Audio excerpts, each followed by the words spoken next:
Halleluja. Amin'ny fifaliana lehibe dia lehibe mihitsy lavana malala no iarabako antsika rehetrarehetra indray amin'ity hariva mahafinaritra ity ato anatin'ny fandarana misandrata isika izay rahanao amin'ny fandarana andramoka izao naky radio isaky ny zoma hariva tahaka an'izao dia tena faly be mihitsy indray tafiaraka aminareo androany anatina ny seza fiandrianan'Andriamanitra isika ary safiditsika mihitsy no tonga eo amin'ity androany ity ravana malala. Safiditsika satria samy manana ny safidiny tokoa ny olona amin'izao fotoana izao, amin'izao famaranana ny herinandro izao. Samy manana an'izay mba mahafinaritra azy, izay mba mahafalifaly ny fony. Samy manao izay mba mety satria hiala sasatra, tapitra ny herinandro, tapitra ny andro fiasana. Vita ny azakazaka isan-karazany dia mba samy manana hoe njany dia mba ho ariany amin'ny mahafinaritra ampifaly ny foko. Ary raha niza mbola zanak'olombelona rafana dia niza tsy maintsy mitady amin'izany daholo. Tsy misy mihitsy olombelona eto ambonin'ny tany ka tsy mba mieritreritra amin'izany hoe inona re ny zavatra mba tiako atao hoe ampifaly ahy. Inona re ny programa tena mba mety amin'ny fiainako izao mba ahitako fafinaretana sy fifaliana. Satria rehefa mahatsara daholo hoe reraky ny fiainana, reraky ny asa dia samy mba te hitsahatra, samy mba te hanao izay zavatra tiany. Ry havana malala, mahitatsika eto indraindray tonga indray ny fandaharana eo indray amin'ny telefona, ndao indray an'ira fiderana, ndao indray hivavaka isan'andro sika efa eto foana miaraka amin'ny hazakazaka isan-karazany. Fa mahavariana ry havana malala, fa za manokana dia tsy mba mety mandalo anatin'ny saiko mihitsy hoe handeha hitady zavatra fa hifaliako androany. Betsaka ny zavatra mety azo atao, betsaka ny toerana ny tokony azo aleha amin'izao zoma hariva izao. Misokatra daholo izao ny toeram-pifaliana isan-karazany any amin'ny toerana maro samihafa. Izao mihitsy ny tena fotoana fisokafany ireny satria makany daholo ny olona. Fa mahavariana ry havana, fa ohatrany tsy mety maraiky amin'izany intsony mihitsy. Tsy hoe dia tena lalàna be taky ny ahoana, fa ny fo mihitsy nefa tsy any, ny saina mihitsy nefa tsy lasany. Fa mahafinaritra foana hoe ndeha indray aloha anao misandrata, ndeha indray aloha hideran'Andriamanitra, dia indray aloha za hivavaka. Halleloia, halleloia. Ary ny tena mahafinaritra dia arakaraka ny anatorantsika n'Andriamanitra tahaka an'izao dia misy loharanom-pifaliana tsy mety ritra mihitsy angeravana ny fiainantsika. Manovo isan'andro saninandro tsika, afapotsika, tsy mitady zavatra hafa tsony mihitsy tsika. Ampy atsika ny zavatra omen'Andriamanitra tsika eo. Misy fotoana tsika voakasika ny fotsika ao anaty hira fiderana anaty vavaka. Rentsika mihitsy hoe mamangy atsika Andriamanitra. Fa tena ampy atsika izay zavatra omen'Andriamanitra atsika, izay zavatra ahafahany atsika ao anatin'ny fotoana rehavana malala hiderantsika azy. Halleloia. Ndao tsika amin'izao fotoana izao hideran'Andriamanitra. Ndao tsika hisaotra an'Andriamanitra amin'izao misy andrata izao rehavana malala. Namakivaky herinandro ianao izao. Tahaka ny olona hiditra ao anaty garazy indray tsika. Hiatrika fifadikaniny tsika. Halleloia. Hiditra ao indray tsika androany dia tsisy ninona ho hitantsika angeo hoe Jehova ihany ange no hitantsika eo hoe fanatrehan'Andriamanitra ihany sisa no hitantsika sobanjintsika manomboka amin'izao ora hitenenako izao. Mandra-pahatonga ny rapitso sy ny rafaka pitso dia hibanjina ny fanatrehan'Andriamanitra tsika rehavana malala.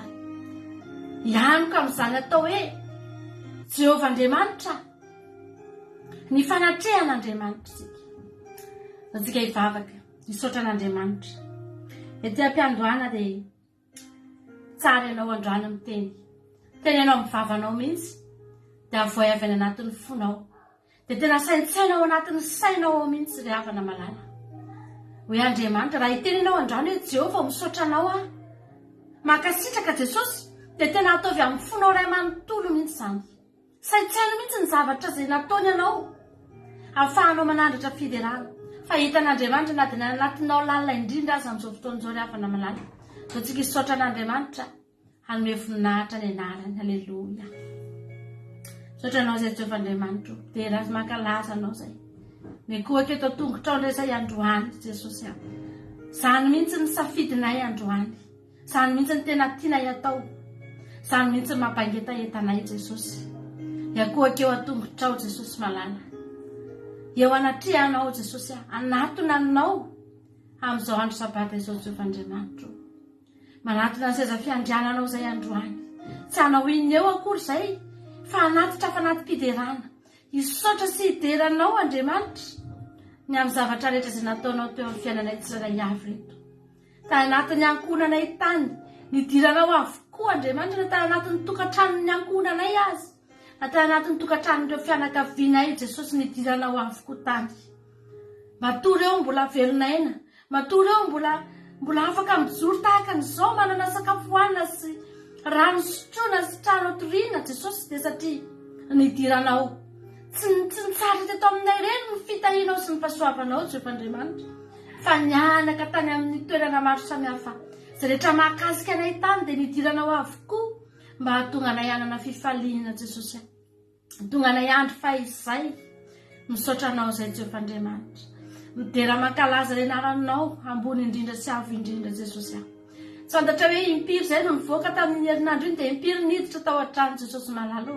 Tsy fantatra hoe firy ny mpahanataonay tamin'ny herinandro iny Andriamanitra, tsy voaisanay raha nanomboka ny alahady mandra-pahatonga an'izao fotoana itenenanay izao Andriamanitra. Tsy hainay hoe firy mpahany nataonay, tsy hainay hoe firy kilometatra ny vitanay, fa ny zavatra azonay antoka Jehova Andriamanitra, na firy na impiry ny voaka sy niditra izay Andriamanitra, dia tanteraka taminay ny teninao, fa notahinao izay raha nivoaka, ary mbola notahinao koa izay raha niditra Jehova Andriamanitra. Tsy nisy loza nanjoanay teny amin'ny rehetrarehetra teny. Inona moa Andriamanitra ny loza tsy mitranga amin'izao fotoana izao a? Misy olona voahitsaky ny train, misy olona tena tratra ny accident, misy olona tena mandalo ady mafy amin'izao fotoana izao Jehova Andriamanitra. Fa zahay narovanao tamin'ny loza, narovanao na dia tamin'ny adi-tsaina azy, tsy navelanao tonga taminay izany adi-tsaina sarotro sy olana sarotro izany Jehova Andriamanitra. Fa tena hoe sandrinao mahery no niazona anay tsirairay. Misaotra anao izay Jesosy. Misaotra betsaka anao no ny fitiavanao izay tsy tambonay saina, fa isaky ny manao zavatra eo amin'ny fiainanay ianao dia fitiavana anao ambadika izany. Manao hetsika ray ianao dia fitiavana, manasitrana ny aretinay ianao dia fitiavana Jesosy aho. Mamela ny elokay ianao dia fitiavana. Ivavaka ho anay ianao. Tsy misy afa-tsy fitiavana Jehovandriamanitra. Ny ao ambadiky ny hetsika rehetra ataonao eo fitoeranay. Isaorana ny anaranao masina izany. Tanteraka taminay ny toroteny tamin'ny sabata. Fa niasa teo amin'ny fiainanay ny anaranao Jehovandriamanitra. Izay rehetra nilanay azy mihitsy dia nampiasainao. Ary dia ndrehetra efa tafavoaka ny soamatsara reto ao anatin'izany herinandro izany Jesosy. Dia raha tsy mankalaza anao izay. Manatrehana amin'izao fotoana izao ianao. Misy fiderana misandratra ny anatin'ny tokantrano any amin'izao fotoana izao. Any amin'ny sambatan'olona any. Mety any anaty train any, mety any anaty bus any, mety any anaty métro any, mety any amin'ny toerana rehetrarehetra any Andriamanitra. Misy fiderana misandratra any amin'izao fotoana izao. Dia fantatra fa hitanao avokoa reny ary tsy mba misy miafina aminao. Fa ho raisinao avokoa Jesosy ho anitra kasitrahana eo anatrehanao Jehovandriamanitra. Misaotra indrindra fanamasina. Misaotra indrindra Jesosy malala. Voninahitra sy ny terany avy. Atolotrayanao rery any. Oka ny fanatrehanao anatrika eto amin'izao fotoana izao Jesosy. Haleluia. Tohideranao aho, Andriamanitra, El Shaddai, Andriamanitra tsy toa, Andriamanitra, Adonai, Tompo Andriamanitra, Jehovah Shalom, Andriamanitra, fiadanako, Jehovah Rafa, Andriamanitra, panasitrana.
Dianao no tombo sy mpanjaka, ny fanjakana fiolana. Dianao no ilay marakiza El Shaddai. Dianao no ilay marakiza El Shaddai.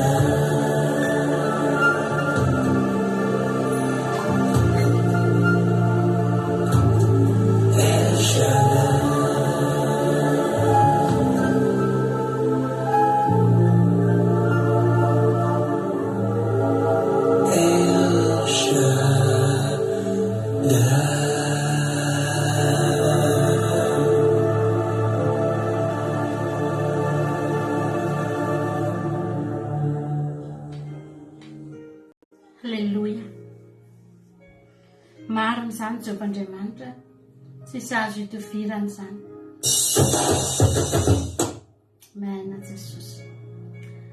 Tsisy azo lavina Jehovah'Andriamanitra fa ianao no tompony zavatra rehetra.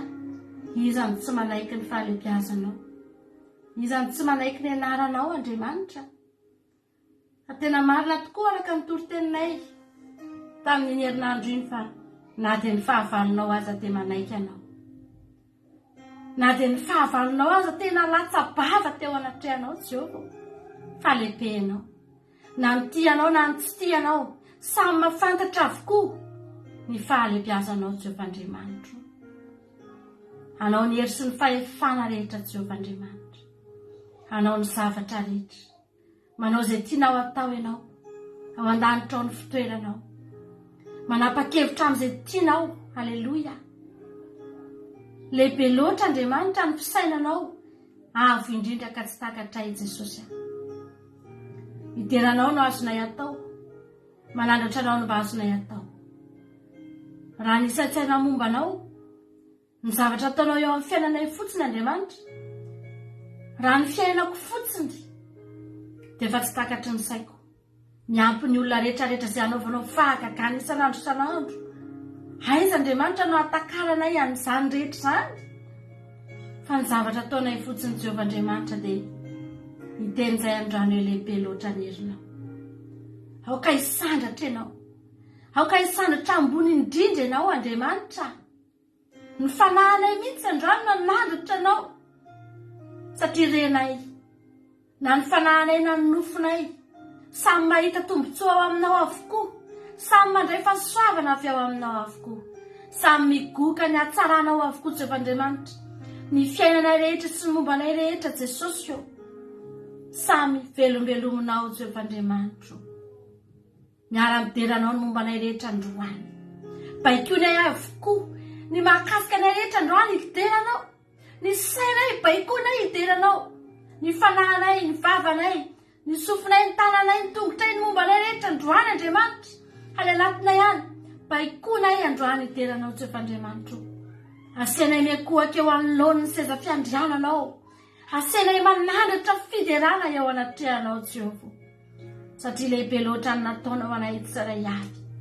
Mbola manana vava afaka miteny izay androany dia ilaza izay Jesosy. Misy olona amin'izao fotoana izao mety any anatin'ny toerana maro samihafa any Andriamanitra. Misy olona amin'izao fotoana izao mety any amponjy fa mbola misaotra anao. Misy olona amin'izao fotoana izao mety eny am-pandrianan'ny hôpitaly fa mbola miteny any hoe misaotra Andriamanitra, fa eto misaotra ny amin'ny fitantananao.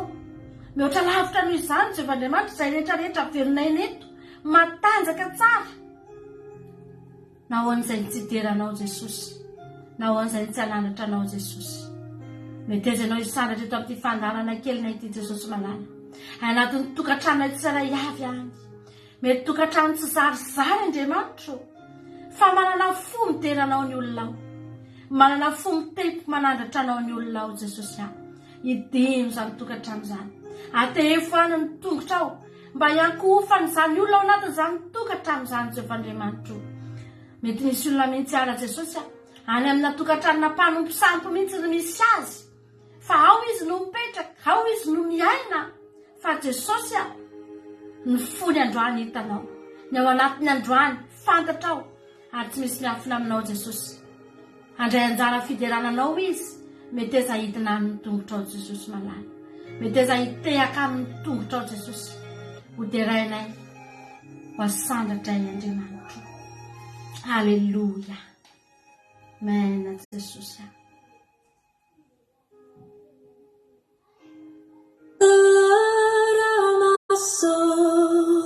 Oh my soul, worship His holy name. Sing like never before. Oh my soul, I worship Your holy name.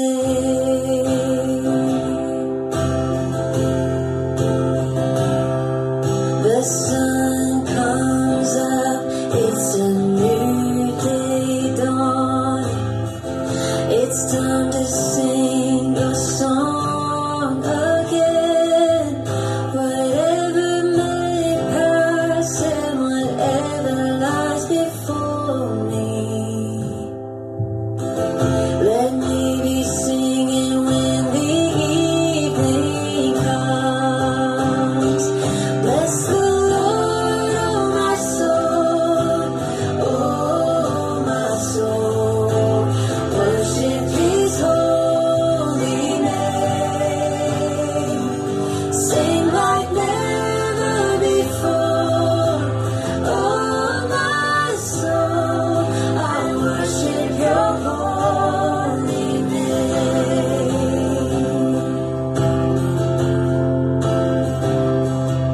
You're rich in love and You're slow to anger. Your name is great and Your heart is kind. For all Your goodness I will keep on singing. 10,000 reasons for my heart to find. Bless the Lord, oh my soul, oh my soul, worship His holy name. Sing like never before.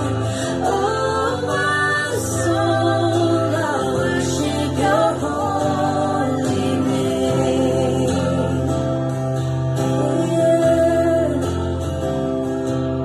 And on that day when my strength is failing, the end draws near and my time has come.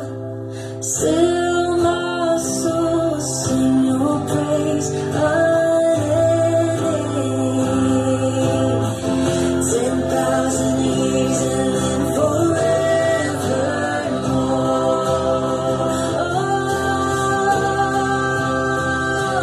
Bless the Lord, oh my soul, oh my soul, worship His holy name.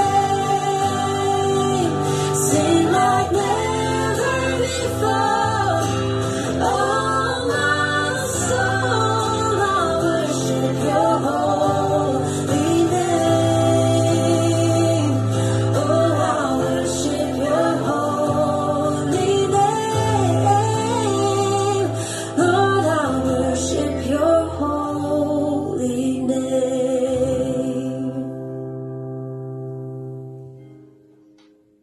Halleluja. Amen Jesosy. Zay manokana Jesosy hideranao zay a. Halleluja. Amin'ny olona tsy mino le havana malala dia tsinitsinina Jesosy. Azo atao tsinitsinina, azo tsiratsiraina mihitsy ny anarany, azo hitenenana ratsy mihitsy izy tsy maninona izany. Tsy maninona ry havana. Avelo ny olona hiteny ratsy ny Jesosy ry havana malala. Eo ny olona niratsiran Jesosy fa tsy voazao nisy izany. Tsy voazao izany no nitranga. Fa hatramin'izay izany nefa nisy ry havana. Fa nisy foana koa hatramin'izay ny olona nisafidy ny hametraka azy eo amin'ny toerana ambony. Nisy foana ny olona hatramin'izay ry havana nijery azy tamin'ny fomba hafa. na dia vitsy aza tsy maninona ry havana malala.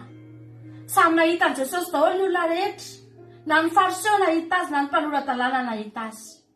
Nahita azy koa ny hafa firenena, nahita azy ny mahantra, nahita azy ny mpanan-karena.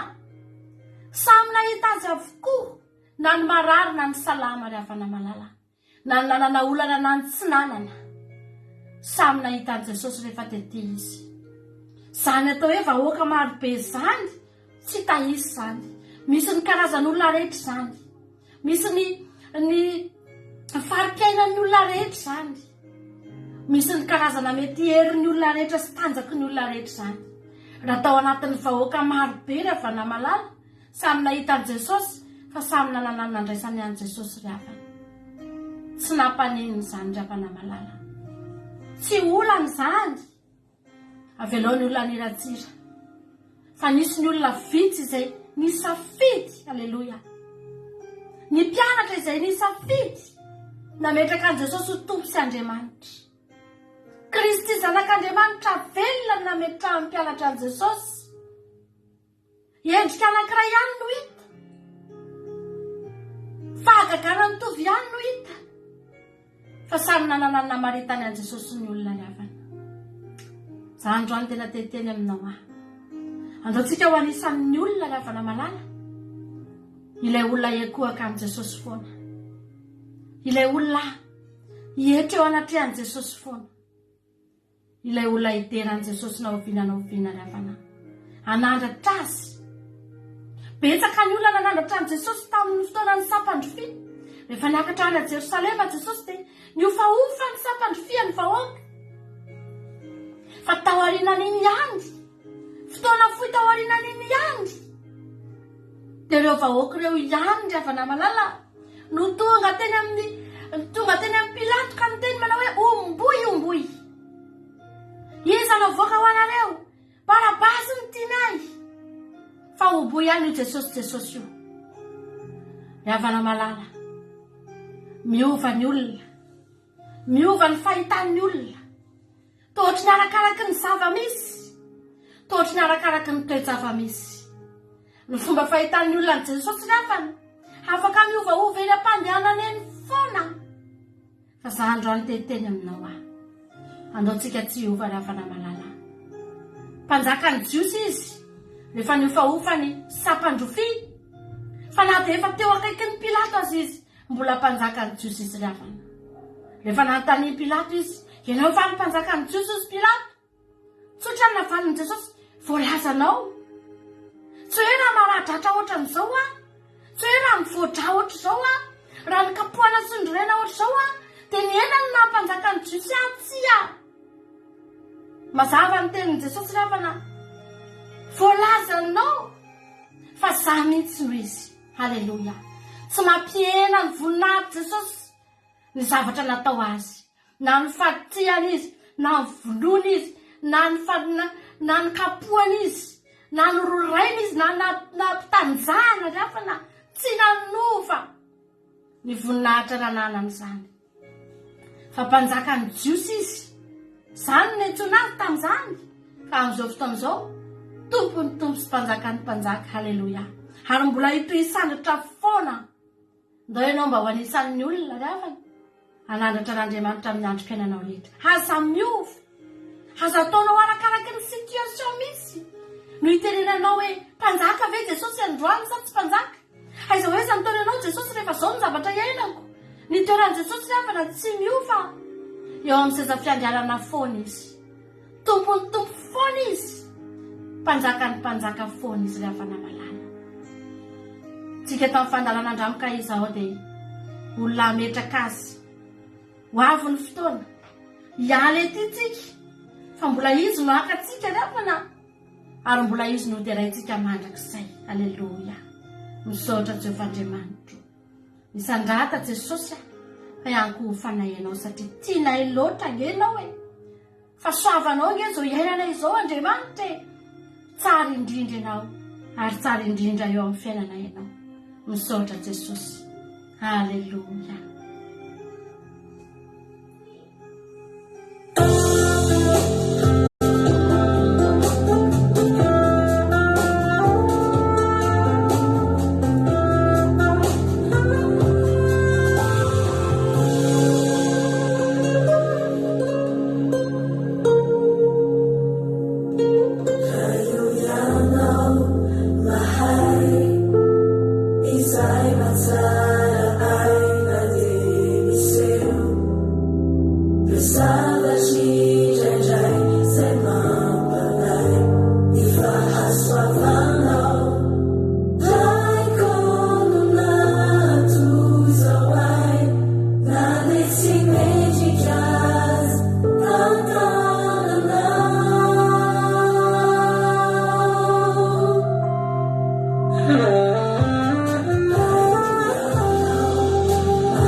Miobio an'Andriamanitra ary tany rehetra.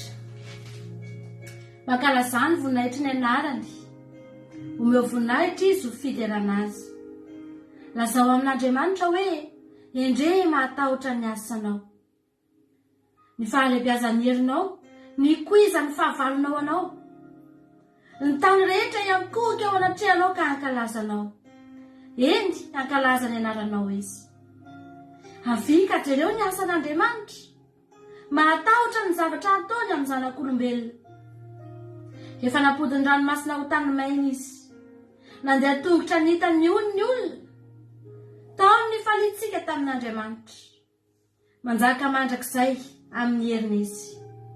Ary ny masony mandinika ny fireneny samihafa. Aoka tsy hanandra tena ny maditra.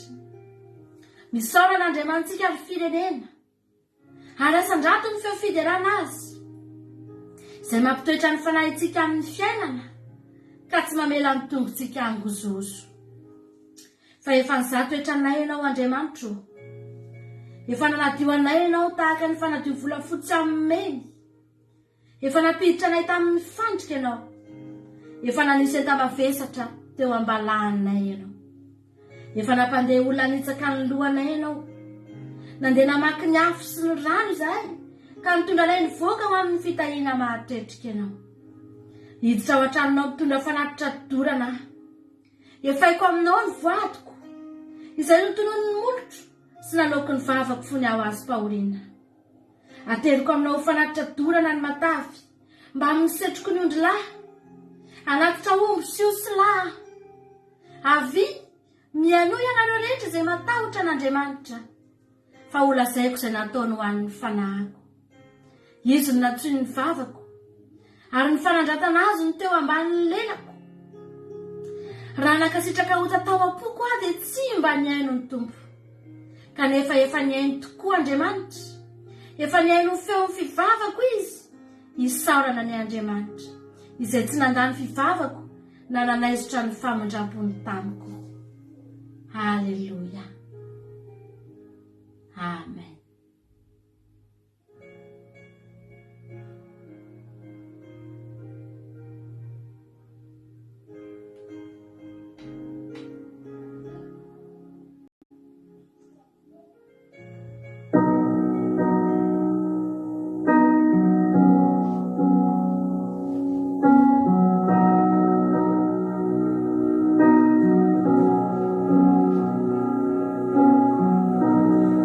I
mahatsiaro anao hoe misy kasika Andriamanitra tongany aminao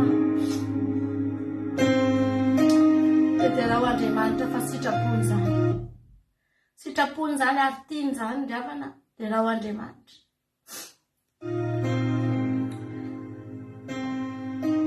Tsaloko ry havana malala zany hira nandeha teo zany tena iny moa no manamarika ny jingle ny fandaharantsika ny Sandrata ry havana. Tsaloko taona maromaro lasa nanao an'izany fandaharana zany. Tao anaty ady mafy tamin'izany ry havana, tena nisy adiny nalovana tamin'izany. Tena hoe raha ny tena izy tsy tokony hiran'izany iry zany mihitsy. Tokony hiran'ny fitahainana no tokony nidradradratra tao anatin'ny tokantrano tamin'izany. Atsaroko ry havana malala.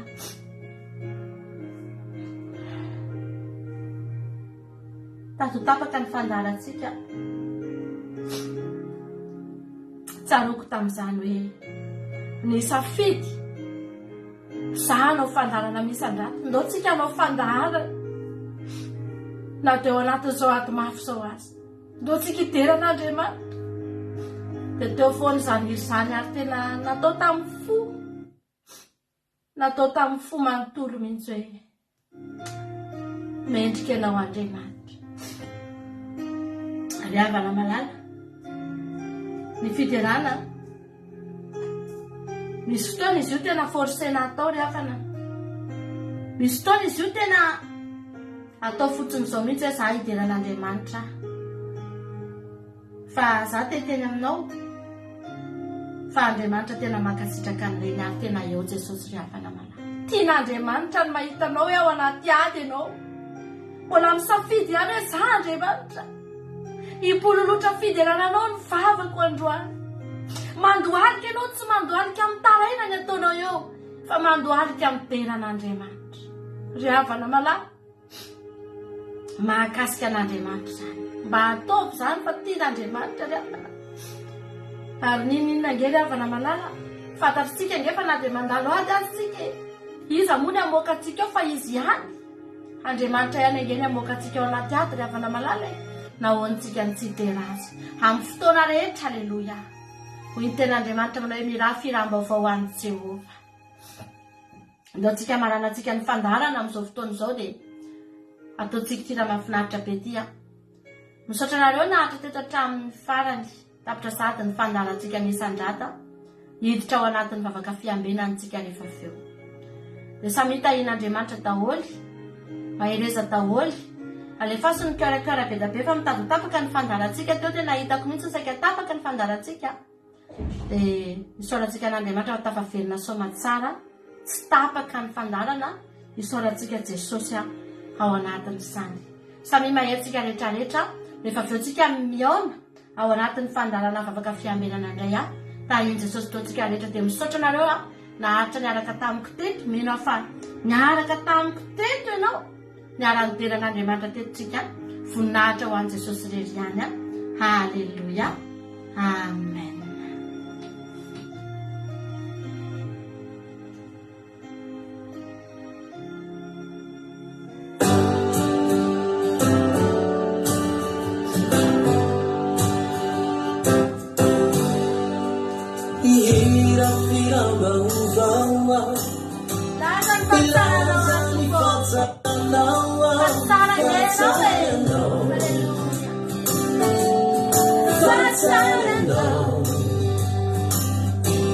Zeterana nisai iseuni nifatarana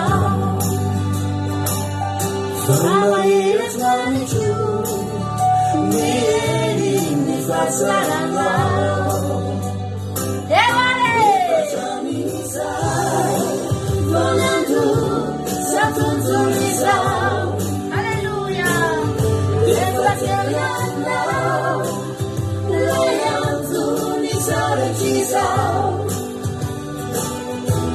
Jesus no one to me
Vavaka fiambena, vavaka fiambena. Arainao ny alasinainy hatramin'ny zoma isaky ny amin'ny 6 sasany alina eto amin'ny pejy Andramoka izany akiradio. Vavaka fiambena, vavaka fiambena. Ny andininy faharoa nahita aho fa iny hitanana masina ny Jerosalema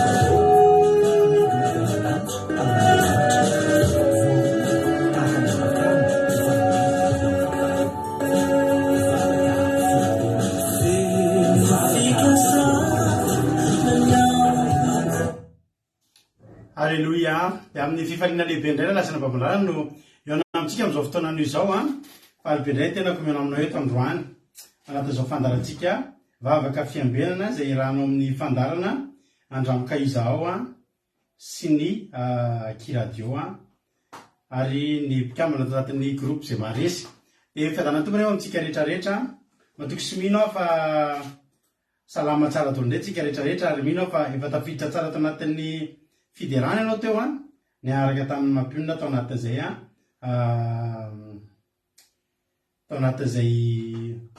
fandarana misy andrata tahiny tompo daholo tsika rehetrarehetra mila tsy fa nisy fangaro kely moa ny feo teo amin'ny lafin'ny teknika tonga dia hitsapatrany amin'ny fandarana vavaka fiambenana ary tsika marina fa efa mivavaka ihany tsika teo efa nametraka ny fotoana teo ampilatanan'Andriamanitra ihany mampionina fa dia mba hanamariantsika fa manomboka ny fandarana vavaka fiambenana dia andao aloha apetrakantsika amin'Andriamanitra ihany koa ty vavaka ity dia andao ampandrosoantsika hanavavitsika kadaka hivavaka ho an'ny fandarana metraka amin'ny fotoana eo ampilatanan'Andriamanitra. Tahiny tompo raha navavokadaka hanao ny fitenenana.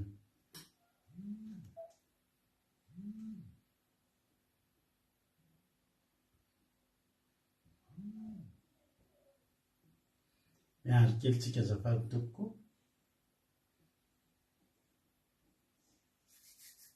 raha nampavokadaka hivavaka anoloantsika ny fotoana amin'izao fotoana izao. Tahiny Jesosy pastera dia tahiny Jesosy tsika rehetra manaraka izao vavaka fiambelona izao dia voninay tsara ihany anie ho an'Andriamanitra hiara hivavaka tsika ry Andriamanitra be fitiavanao tena misaotra midera mankalasa ny narinao izay Jesosy malalaka tena lehibe tokoa ny fitiavanao anay Jesosy raha ny tantananao ny vimbinao izay namakivaky ny tontolo andro iny Jesosy tena trato izao fotoana ariva izao dia fotoana izay ihonanay aminao indray Jesosy malala noho ny fitiavanao anay ny fizandrehetra izany Jesosy satria raha andeha teo aza Jesosy ny zavatra maro mifanaofao amin'izao fiainana izao dia izay Jesosy dia mbola namenao fahasalamana tanteraka ary navahanao tamin'ny olona rehetra Jesosy malala ndreto indray zahay Jesosy hiaraka aminao amin'izao ariva izao Jesosy iheno ny teninao iheno ny vavakao Jesosy malala tena hoe fitiavanao anay izany rehetra izany Jesosy malala ary apetraka eo amin'ny fianakaranao ary Jesosy zao fotoam-bavaka tamin'ny Jesosy mba voninahitsy ny naranao Jesosy malala ankehitriny izay Jesosy dia mangataka tanteraka Jesosy amin'izao connexion izao Jesosy mba tsy ho tapatapaka na hoe erengelen'ny devoly Jesosy fa rakofanao amin'ny anaranao masina le Jesosy zao connexion izay etsehanay aminao zao Jesosy izay arasanay aminao Jesosy izay enonay ny teninao Jesosy izay fampiresanay aminao Jesosy ary maheto koa Jesosy dia nivavaka na nitoriteny indrindra Jesosy ny fampianarana izay hoentin'ny pasteranay eto dia tena hoe hiditra anatin'ny fonay tsirairay avy Jesosy tena hoe tsy hampandalovinao eo anaty ny sofina foana zany Jesosy fa tena iletika ao anatin'ny fonay Jesosy tena hoe hiaraka aminay mandrakariva zany fampianarana zany Jesosy mba tena hanovanay tsirairay avy eto Jesosy malala ary mangataka eto anatrehanao kosa Jesosy reo olona izay mitady ianao amin'izao fotoana izao tena hoe mbola variana reo fianakavianay Jesosy reo namanay Jesosy malala ka mangetaeta ny anaranao Jesosy tena hoe te hiaraka aminay eto nefa Jesosy tsy afaka izy ireo na tena hoe mbola sakasakana ny devoly dia anao anie Jesosy tena hoe anetsiketsika ny fony izy ireo Jesosy andresy lahatra n'izy ireo mba ho anisany ondrinao ireo fianakavianay ireo Jesosy mba tsy ho very Jesosy malala fa tena hoe anatin'ny ondrinao tanteraka Jesosy ary mbola mangataka kosa Jesosy reo namanay na iza reo avanay na iza olona mitady ny anaranao amin'izao fotoana izao kany amin'ny hopitaly tsy salama Jesosy malala dia tena hoe sitranonao amin'ny anaranao Jesosy raha kofanao amin'ny ranonao Jesosy tena ho sitrana tanteraka Jesosy hoe mangetaeta ny anaranao na retim-po zany na retim-panay zany Jesosy malala tsy sitranao zany na inona amin'ny fiainanay Jesosy malala fianao dia dokotera lanitra sy manam-paharoa ianao sisy zavatra sitranao amin'ny fiainanay tsirairay avy misaotra sahady Jesosy amin'izany valim-bavaka omenao anay izany ary na misy zavatra tsy voatonony ny vavako Jesosy ka hitanao mahasoanay tsirairay avy dia petraka am-pelantananao zany Jesosy ianao any anatanteraka an'izany araka ny fitraponao Jesosy malala misaotra lanetsy any an-danitra anao reny any nidera niaja voninahitra taloko manjak'izay aleloia amen Jesosy aleloia makasitraka ny ranambavy kadakitsika tao anatin'izany vavaka matsiro fanomboana izay netiny tamintsika teto izany androany dia hiditra avy zetrany tsika amin'ny tenin'Andriamanitra mirabana rehetrarehetra tsy voaraba-tsoa moa nareo fa dia ao daholo Kodareony Fabiola Andoandry Ladanina Bertsava Elizatsiala Rasodesina Fabiola Sandola Marijo Lovely Zamina Erika tsika rehetrarehetra any ambony any dia tahin'ny tompo daholo tsika menakavy ary maretatra amin'ny farany mbola misy adiny ray sasany eo ny fotoanantsika eto mampairana rehetra ihany koa izay miditra anaty fivadikana miaraka aminay manomboka amin'ny ity androany ity dia mampairanareo ary hotodisoa tokoa anie ny fanirianareo ninona mety antony idirinareo amin'izao fivadikanana izao dia mampairanareo manao hoe ho azonareo amin'ny anaran'i Jesosy izay irin'ny fonareo izay etaetam-ponareo dia mahereza androany tsika no misakafo farany inona ny sakafonareo farany tao zao androany arivo tsika no misakafo farany izay rehetra miditra fivadikanana isoanan'Andriamanitra moa fa tapakatra 50 latsaka kely ngambontsika ary mety ohatran'ny 50 hatramin'ny rapitso mbola patsivona anao fa izay rehetra maniry hiaraka aminay anaty fivadikanana dia mandefa MP amiko amin'le compte Aki Radio andramoka izao dia ao isika Zasopy koa no any rahalatojo farany mahafinaritra zany ny anay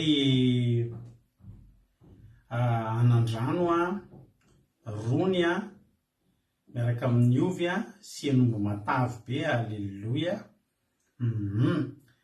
Lahady indray tsika vao misakafo vita ny androany vary sososy akoho natono ny endrana bavilovia. Lahady indray tsika mifankahita amin'io sakafo io fa ihinana sakafo mpanahy isika. Zay mbola mazoto hiditra fivadikana miaraka aminay 2 andro misy moa nefa nanomboka androany, misy ny nanatanteraka 3 andro satria nanana faniriana sy etaeta. Nisy rehefa nanomboka tamin'ny latsinainy anararoatra ny fivadikana ty dia misy ny anao 7 andro, misy ny anao 3 andro nanomboka androany. Fa izy tsika kosa ny akabetsahantsika trondro sy vary dia voasary maromaro. Alleluia. Mbola mahazo mihinana ianao satria zao ianao vao mirava, fa tady tio fa amin'ny lahady ianao ohatry zao koa ianao vao mihinana. Zay raha nambavy tsiry nambavy nambinina dia mandefa MP amiko tsy mbola mazoto hiditra fivadikana manomboka amin'ny 10 sasany amin'ny 1 eo isika raha pitsy miditra anaty Zoom. Zany hoe mandeha zany ny fandaran'izy mirahalahy raha pitsy maraina amin'ny 9 ny commencement akila sy fanontiniana toriteny dia juste aoriana amin'izay tsika dia miditra anatin'ny Zoom. Halleluia. Miditra anaty Zoom isika dia ao tsika ny anomboka ny fotoana rehetrarehetra. Miditra anaty Zoom aloha tsika dia manao commencement tsika dia aveo mandeha ny live amin'ny 2 sasany tarika fotoana mampinona amin'ny toriteny tahaka ny fotoanantsika rehefa sabata dia ny arivotsika mbola aveo anaty fiterana. Aza matahotra ianao fa tsy hangingina rery ianao amin'ity fivadikaniny ity fa eo isika rehetra ifampahery. Koso kokoa misy sakay miaraka amin'ny jus voasana makirina dia nihinana poara. Zay zany no hanina ranabavy ama, tena nisy réserve tsara mihitsy ranabavy ama, mahafinaritra zany. Alleluia. Iareto fa araka amin'ny totentsika maly dia samy fa mahery tsara ianao hanao fivadikana. Isy programme mahafinaritra ao ataontsika.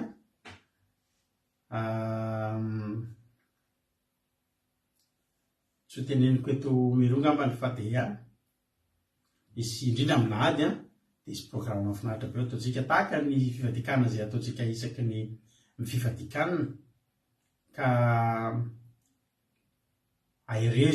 mahereza fa tsy foana tsy akory ny fikerezantsika aina. Halleluia.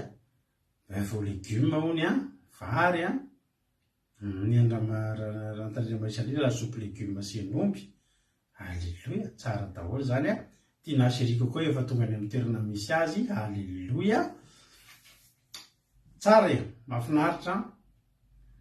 Tahiny tompo hitanareo nge zany voaka avy ao anatin'ny fivadikanana io fa tena fandresena lehibe ho antsika rehetrarehetra indray io. Hiditra amin'ny ten'Andriamanitra tsika androany tsika miaraka amin'ny mampionitsika amin'ny toriteny tamin'ny vavaka maraina tamin'ny latsinainy no velabelarintsika eto androany. Na sombebolina dia mangalà toerana tsara fa ian'ny toriteny tsika rehefa aveo fandoroa no hira anankiray. Aveo moa hivavaka ho an'ny firenena nambavitsika nambinina rehefa aveo. Ndao ary sandwich, spaghetti, sauce béchamel, salami, poulet, mélange litchi. Tena ao tsara mihitsy ny endriaina zany. Andao ary lasaritsika salami poulet io.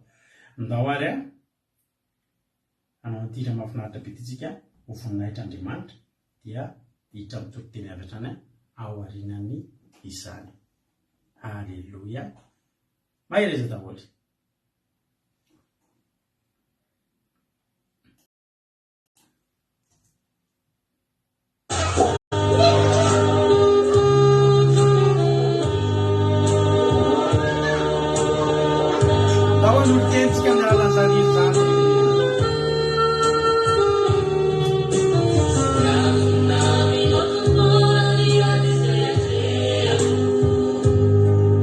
This is I see the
Alleloia.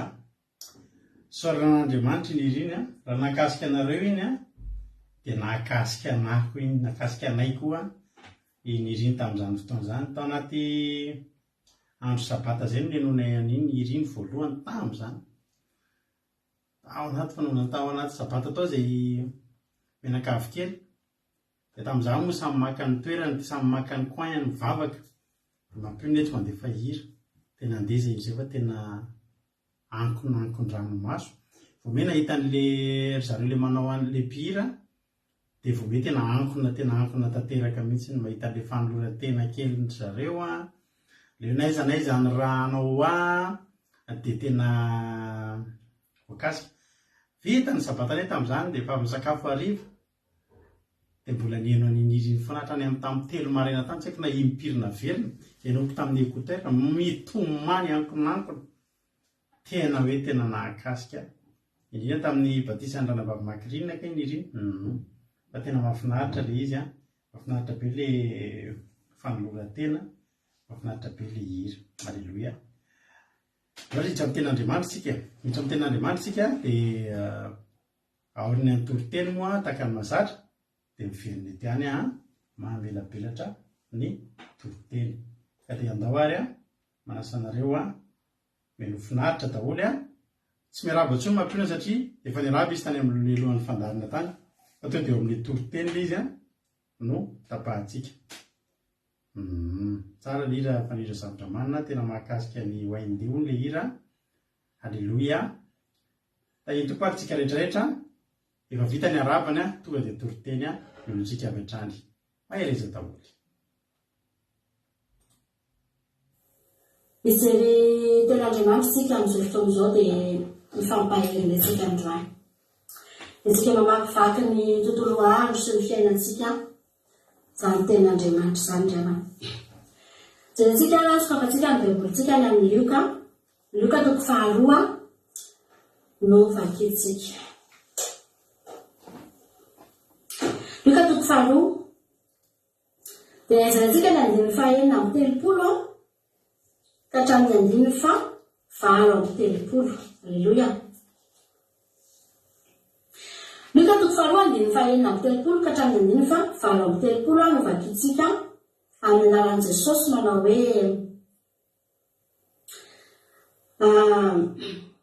ny soramandry aloha ery ambony dia vako izao ny namoranan'i Jesosy sy ny nitondrana azy tao amin'ny tempoly amin'ny anaran'i Jesosy.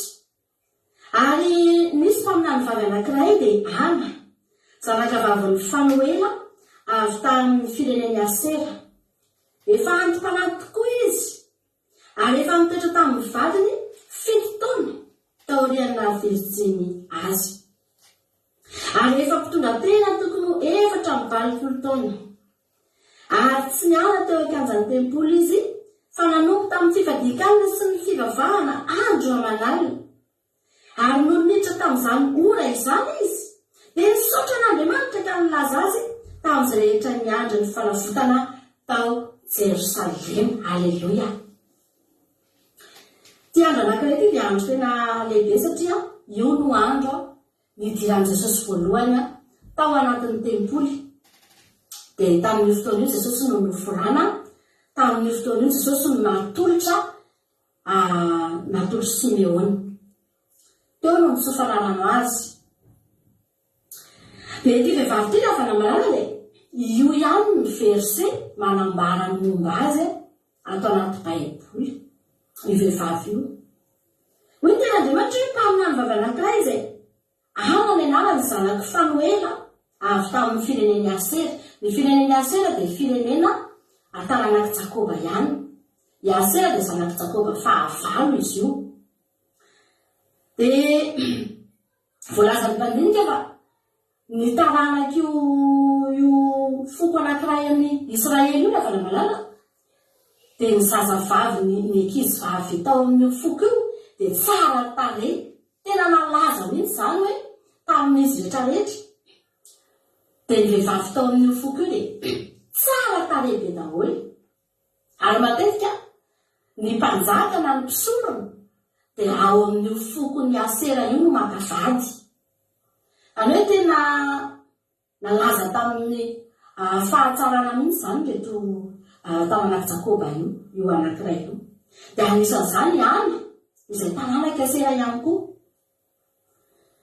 Ary nampalahelo ny tantarany satria nanambady izy. Dia rehefa nanambady izy nesaka ataontsika hoe manao tsy voalaza eto mantsy ny taonany hoe 4 taona izy ny nanambady. Fa hoy fotsiny tena Andriamanitra tao aoriana nahavirotsina azy izy dia nitoetra tamin'ny vadiny 7 taona izy. Zany hoe ndeha zany ataontsika hoe 20 taona izy nanambady ohatra. Eo zany ny vehivaviny. Ndeha ataontsika hoe 20 taona any maka tombony zany tsika. Dia raha 20 taona zany Ana ny nanambady dia nitoetra tamin'ny vadiny 7 taona izy. Zany hoe 30 taona zany izy dia maty amin'izay io vadiny io. Satria tao aorianan'izay izy dia mpitondra tena. Dia nanomboka 30 taona amin'izay Ana lava lavalala rehefa maty ny vadiny mba palahelo be 7 taona fotsiny izy zany nanambady ary tsy voasoratra mihitsy hoe niteraka izy io. Fa raha ny fahitana azy dia mbola tsy manan-janaka izy satria tsy voasoratra eto. Fa nanomboka izy 30 taona amin'izay, haleloia, efa maty ny vadiny. Dia hoy ny tena Andriamanitra manao hoe efa antim-panahy tokoa izy. Nitoetra tamin'ny vadiny 7 taona zany hoe Ana zany dia olona efa nanangonona nompo an'Andriamanitra foana. Na tamin'izy vao nanambady azy, na tamin'izy mbola tanora azy, dia efa anisan'ny vehivavy tena tia an'Andriamanitra. Tena nanompo an'Andriamanitra nandany ny fahatanorany mihitsy tao anatina fanompona. Haleloia. Dia rehefa nanambady an'izay izy avana dia nitoetra tamin'ny vadiny 7 taona dia feo maty ny vadiny. Dia rehefa maty ny vadiny dia lasa mpitondra tena izy. Mbola tanora zany 30 taona zany. Tena mbola eritrerony tena be dia be ny olona zao 30 taona vao manambady. Fa zao ny avana. Raha ny tena marina tamin'io izy 30 taona io dia ny zavatra tokony nataony raha maty ny vadiny dia tokony tena zava-dehibe taminy mihitsy no mbola nanambady. Satria izy mbola tanora. Araka ny tena azo antoka fa izy dia tena tsara tarehy. Ary raha nanambady izy tsy fahotana azo natao tsara mihitsy ny nanambady. Voatsodrano mihitsy ary izy anambady satria ny vadiny maty. Ozy itsika rehefa misy olona maty vatanora kely ohatr'izany hoe mafana tratra ozy izy ny malagasy. Io moa tsy haiko mihitsy ny dikany hoe mafana tratra fa izay no fihetson'ny olona azy. Tsaroko ny mamako ry havana. Efa hatramin'ny 30 taona ny mamako no maty ny dadako tamin'izany. Dia rehefa maty ny papanay izy mbola tena tanora be mihitsy fa izay fotsiny efa maro anaka izy zany. Dia tao aorian'izay tadidiko mihitsy zany mbola kely mbola tamina hatramin'izany mbola kely zany dia tsaroko. Misy olona tena tsy olona iray fa maromaro tena hoe voninahaka vady azy mihitsy. Dia mangataka anazy dia misy taona ny hoe zokinay na ampitondrain'ilay olona ohatra hoe taratasy ampitondraina hafatra ohatr'izany dia makany amamanay. Satria mamanay tena mbola tanora be. Dia tehaka vady anazy ny olona. Fa izao foana ny zavatra teneniny. Zaho ozy izy tsy hanambady izany intsony fa izay hatafita an'reto zanako reto ny ataoko na handeha ambany lohako izay foana mba zavatra teneniny. Dia tsaronay mihitsy ilay izy satria isako misy lehilahy zany avy any hoe haka vady anazy dia izany foana ny teneniny zaho tsy manambady izany intsony. Manana tanjona ozy izy dia nihatafita an'reto zanako reto. Dia tena tsy nanambady tsoa izy mandra-pahafatiny. Nefa olona mbola tena tanora no maty vady. Fa teto ihana dia tena ohatr'izany mihitsy. 30 taona izy. Ndeha zany tenentsika 30 taona mety mbola latsak'izay raha 20 taona izy nanambady dia 7 taona zany izy dia efa manano teny dia efa maty ny vadiny. Fa tsika zany eto mandeha hoe 30. Dia jerenareo tsara. Tokony tena mbola tao anatin'ny sainy ihany ry afany hoe za nanambady. Ary za tena mino araka ny teniko aminareo nahita tamin'ny mamanay dia za mino fa io vehivavy io tena betsaka ny naka vadiny io tao aorian'ny fotoana io. Ahoana moa izy ravana ny tsisy haka vady, tsara tarehy izy, mbola tsy manana charge be dia be izy. Tokony tena lasa izy ary betsaka ny mety nangataka amin'ny tanany. Ary ary mety tsy mety olomolom-poana. Mety nisy olona tena mpanan-karena mihitsy tao te hampakatra azy, mety nisy mpisorona tao te hampakatra azy. Tsy feran'izany. Fa zao ny havana, ty vehivavy ty tena nana tanjony izy. Nisy tanjona tao anatiny tao. Hoe zah, halleloia.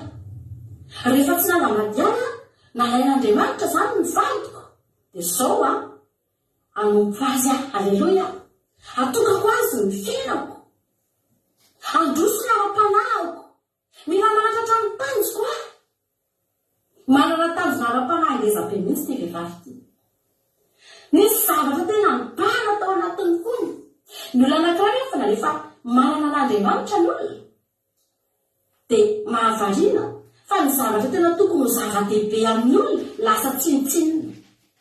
Mifanohitra be mihitsy ny ana sy ilay vehivavy anankiray Samaritana teo amin'ny fatsakana. Tadidinareo tena ilay vehivavy Samaritana. Iny nanambady indimy dia miara-mipetraka aminy aloha izy Jesosy maniny mbola tsy vadiny kory ilay miara-mipetraka aminy eo. Zany hoe tena nisy etaeta tsy mety afaka mihitsy zany dia mitady mandrapa tonga ny fisaorana anankiray niona tamin'i Jesosy. Fa vao niona tamin'i Jesosy ilay vehivavy Samaritana dia adininy hatramin'ny siny. Dia lasa izy nandeha nitory teny. Nisy zavatra tonga dia adino zany. Fa ihany nefa na dia tena zany mihitsy tonga dia ohatriny hoe vady zany, tsy zany ny problemako. Eny izany afaka manambaly. Inona moa ny fahadisoako amin'izany? Tsika lavana rehefa manana tanjona ara-panahytsika dia izao betsaka ny zavatra na dia tsy fahotana azy amin'ny manao azy. Halleloia. Dia tsy ataotsika. Satria tsika misy tanjona. Halleloia. Ohatra fotsiny zao tsika zao tsy fahotana nge manao sport e. Tadidiko foana nanadatojo mpanao baskety be mihitsy. Fa rehefa nanomboka mivavaka izy dia tsy hita teny amin'ny terrain baskety tsony dia tsy hita nanao entraînement miaraka tamin'ny ankizy tsony. Fa maninona e, fa nga fahotana zany, tsy fahotana zany. Azo atao zany, afaka manao foty engena aloha nitrana daisany e. Fa tsotra fotsiny.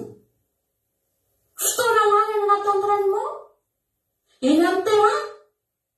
Zay manana tanjona mbola mihoatra noho izany. Zany ilo mandroso ny ara-panahy, manana tanjona noho izany, afaka tsy ataoko reny. Fa aleo koa manompo an'Andriamanitra. Aleo koa manao asan'Andriamanitra. Halleloia. Io vadiko io, efa tenenareo foana fa manana passion tena resaka tomobily izy io. Ary dia tena ny fiainany rehetra taloha dia tomobily. Dia izay resaka tomobily dia ahitana azy dia eo izy. Fa vao nanomboka an'Andriamanitra, adino azy tany ilay izy. Misy foana ny avana malala, isika noho ny amin'ny Andriamanitra, noho ny amin'ny tanjona ara-panahy dia mandà zavatra maro tsika. Ohatra, zay zao taloha araka ny tenainareo hoe zay tamin'izay mbola atao anaty olana be dia tamin'izany miavana na sakafo hoanina tena efa tadiavana vao hita. Zay mianakavy kely, zay telo mianaka moa tamin'izany tena tsisy sakafo aho. Dia zao nanampy anay foana ny fianakaviany, mitondra sakafo, mitondra vary, mitondra hena, mitondra zao atody. Tiany sakafonareo dia raisiray ilay izy dia hoaninay. Tsy indramony reny tsy angatana fa zareo mihitsy ny tonga mitondra. Fa rehefa nanomboka mivavaka amin'izay zay dia zao tonga dia izy zay tsika tsy tean'izany intsony hoe tsy manako hoanina. Dia namanontany io manao salamy zay misy sakafo ve? Ie, nefa tsy misy. Satria maninana satria efa manomboka manana tanjona ara-panahy, manomboka efa misy zavatra amin'izay eo, misy efa nanomboka nan'izay teny fikasana amin'izay dia manomboka efa misy zavatra andrandraina. Dia natao voalohany nandahan'ilay izy aloha na dia tsy fahotana azy. Tsy fahotana nge manda fanampiana e. Raha sahinana ny olona anankiray na mahantra tsy fahotana ny havana ny mandray fanampiana avy aman'olona. Teny sakafonareo misaotra e, teny volanao misaotra e. Fa ny olona na dia ny zavatra tahaka an'izany azy azony laviny satria misy zavatra andranay eo rehetra iveleo amin'ny tantarany amatsika rehefa avy eo fa no tsika nge jery tena andriamanitra kely momba zay zavatra izay any amin'ny Genesisy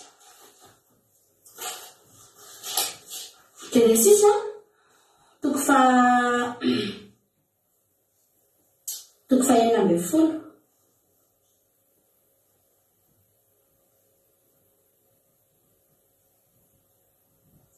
azotsika tenaandriamanitra Genesisy toko fa 11 ane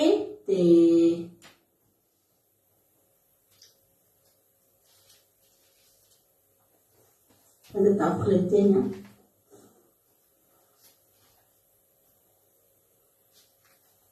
Genesisy toko 4 azafady difa zafady anareo izay fananoratra Genesisy toko fa 4 alleluia andiny fa 1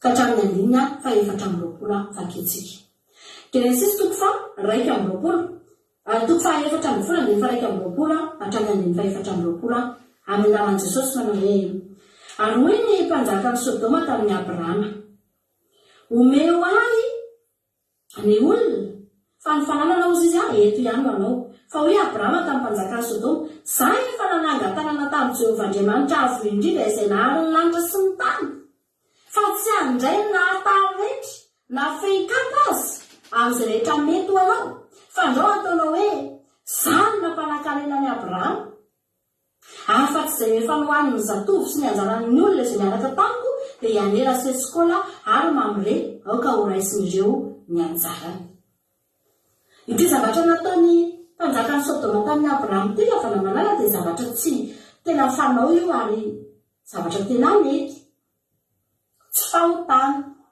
ary Abrahama koa raha nandray an'io dia tsy namoty izy akory satria namaly fitiany Abrahama zany mpanjaka ny Sodoma nisy ady tamin'io tao amin'ny tanàna reo Sodoma sy Gomora dia ady masy Zeboima nisy ady be tao dia i Abrahama tamin'ny alalany Abrahama no nambonjena navovonjy an'ity mpanjaka ny Sodoma ity fa saika voabary daholo ny fananany zaretrarehetra tao sy momba azy rehetra fa rehefa tonga Abrahama naniraka ny mpamompony nandeha nakao amin'ny tanàna nisy ady dia azon'ilay mpanompon'ny Abrahama daholo ilay zavatra babo rehetrarehetra amin'ny fahavalo dia anisan'izany ny mpanjaka ny Sodoma izay nandeha nitsoaka mihitsy raha saika maty nandeha nitsoaka fa rehefa tonga Abrahama dia namonjy any fananany zareo na nibabo ny fananany zareo zany tafaverina tamin'ny any ilay izy dia resy ilay fahavalo dia ina ny zavatra nataony mpanjaka ny Sodoma andeha hanonitra izy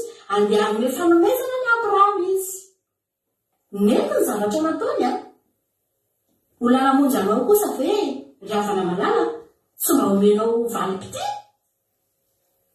ary raha nandray aminao koa i Abrahama misy fotoana Davida mandeha miady dia mitondra babo izy hoentina avy any babony daholo hatramin'ny fananany fahavalony hoentiny mody tsy fahotany zany azo atao ary raha nandray an'io Abrahama tsy meloka i Abrahama fa zao ravana talohan'io i Abrahama efa nandray teny fikasana efa nisy zavatra nitenen'Andriamanitra anazy tao ary efa nanomboka ny andrandrana io izy efa nanomboka nanao tazo io izy dia tsy mivilivily tsony ny sainy ary mieritreritra izy fantany aloha voalohany indrindra fa tsy maintsy tanteraka tsy maintsy tratrany tanjony tsy maintsy tanteraka izay nolazain'Andriamanitra ka raha ao arinao ho tanteraka izay lazain'Andriamanitra dia azo koa zany ny mpanjaka ny Sodoma iteny sy anao ara zany nampanakarena na sy tadidiko rehefa nanana be meko anao reny dra Abrahama azamba mizesy tao ara reo toa vavolombela zany Abrahama alleluia zany antahin'Andriamanitra kely ny andohako fa zao ny efarako alleluia dozy izy ny mpanjaka ny Sodoma natsasaka reo any fa saika natsasany afa-ty amiko daholiko ny Jehovah anao ahoany sampy ao Abrahama hoy izy Abrahama tsy mandray amin'io marina fa ilaiko reo izy Abrahama ilainy reo fa tsy ny raisiny satria nahoana ny avana manana raha vao makitikitikan'Andriamanitra misy taky zao arinao tsy nivoaka amin'ny vavan'ny olona hoe noho izany. Zany hoe raha fa namahatonga antsika kristiana tena tokony sarotiny tokony tena tsika zany tokony tena manakamo tsika ao amin'i Jesosy mba hahatonga an'Andriamanitra hisambatra foana eo amin'ny fiainantsika, ary mba hahatonga ny tanjon'Andriamanitra eo amin'ny fiainantsika. Aleluia. Fa tahaka an'izany mihitsy ny lesona tena tiako nahatongavana tamin'izay dia zao, misy zavatra indray na dia tsy fahotana azy fa noho ny amin'ny tanjona ara-panahy dia tsy atao. Zava-dehibe tokony nanambadiniana fa noho ny amin'ny tanjona ara-panahy dia tsy natao ny zato tsy miteny aza manambady olona reo samy manana ny zava-dehibe aminazy io. Fa ny ana dia resaka vady fa ny anao mety zavatra faraka ny tenkonao teny manisy ny samy manana ny zavatra mety tsy tokony hoe fahotana nefa laviny. Fa rehefa tonga fotoana nanao hoe manambady rehefa zay no mety aminao tsy fahotana raha teo zany.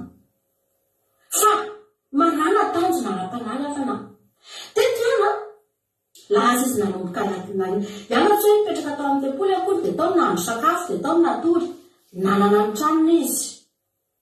Fa inona ny zavatra tiany ten'Andriamanitra teneny eto? Nanompo an'Andriamanitra tao amin'ny tempoly, nanompo an'Andriamanitra tamin'ny fifadikanana sy ny fivavahana andro aman'alina. Aleluia. Zany hoe mietsika rehetrarehetra tao amin'ny tempoly io zany mietsika ara-panahy rehetra tao teo foana ihany. Misy fifadikana teo eo izy. Mahafinaritra ny raha isika le eto foana reto. Aleluia. Hitan'Andriamanitra ingatsika hitan'Andriamanitra. Rehetra tsara hoe tamin'io fotoana nanoratana io efa 420 taona ty vehivavy ty. Zay vao nisoratana, zay vao ny Maria ny momba azy.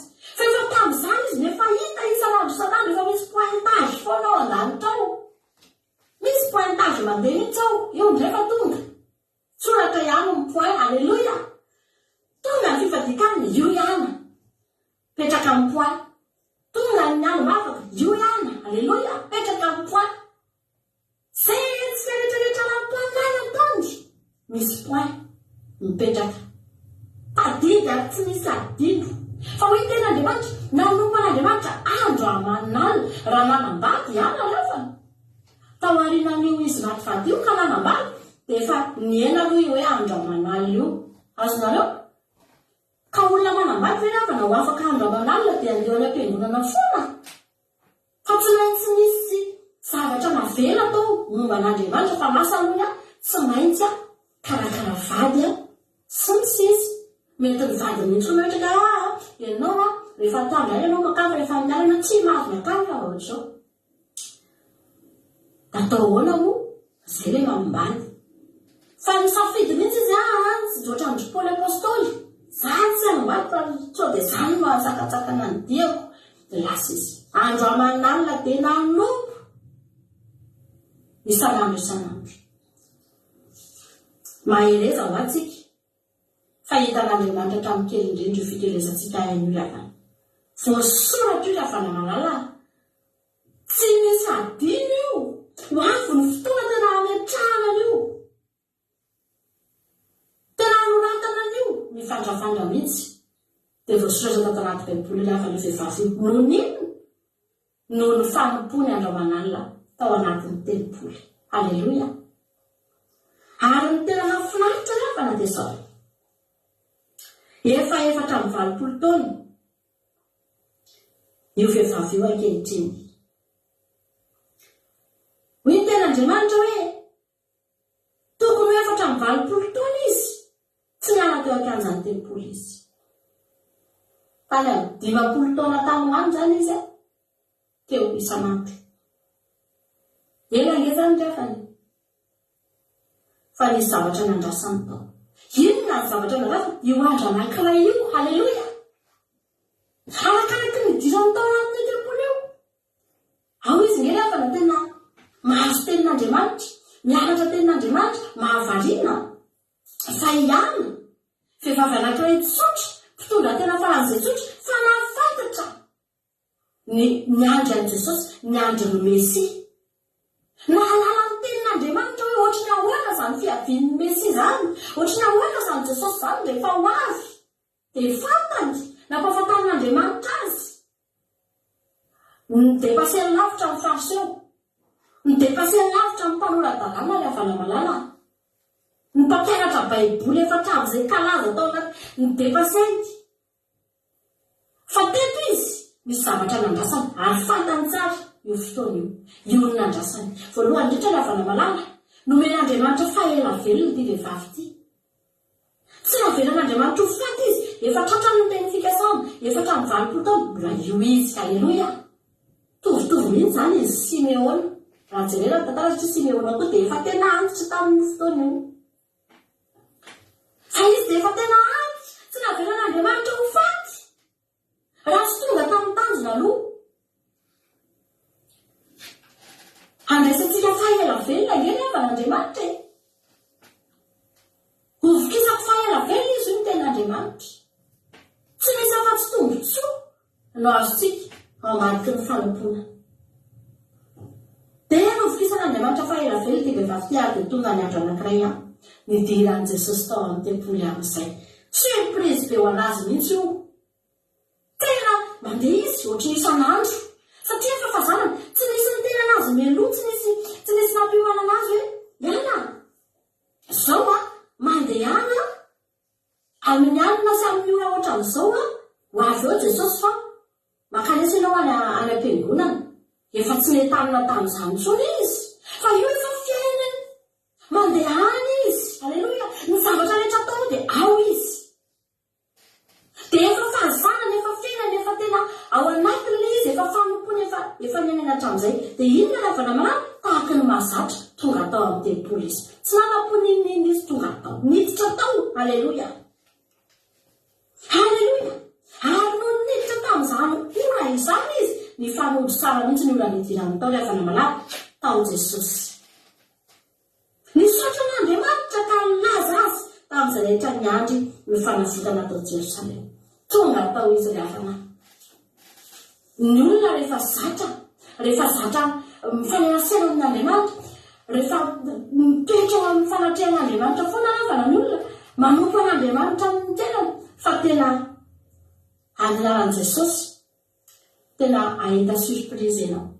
Ary ny zavatra tena ngeza be ho surprise amin'izao tontolo izao ny avana-malala dia ny fiavian'i Jesosy tahaka ny nidirany tao anatin'ity tempoly ity tamin'ity fotoana ity. Ny olona ny ivelany any tsisy mahafantatra an'izay Jesosy.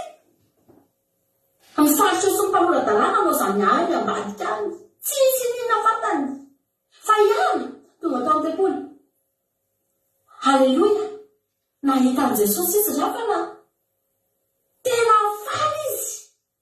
Fa hitany ny mpanjaka. Hitany ny tompo.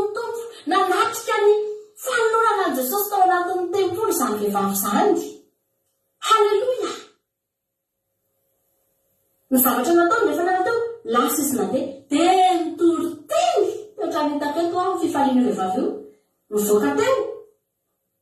Nahita mpamonjy ao izy. Hitako ilay niandrasako. Tonga tamin'ny tanjona. Raha variana tamin'ny zavatra hafa io vehivavy io, tena inoko fa tsy nahita ny fotoana io izy. Tany izy dia mety tany. Tamin'ny fotoana nidirany Jesosy tao izy tsy teo.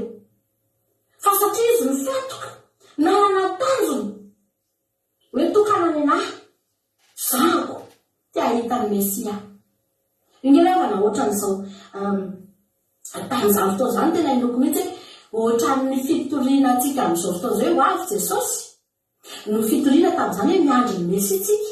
Ho avy ny Mesia. Efa voasoratra tany amin'ny faminaniana rehetrarehetra ingena fa dafa ho avy ny Mesia tamin'izany.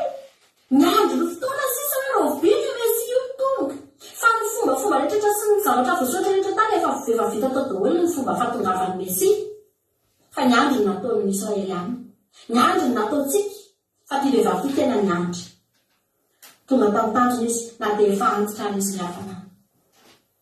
Ozy Andriamanitra hoe tsy vita akory niatra anao mialohan'ny fotoana aloalohanao ahita ny Mesia. Aloaloha mahitanao Jesosy fa io ny nandrasanao hatramin'izay io. Haleloia. Nifantoka tamin'io ianao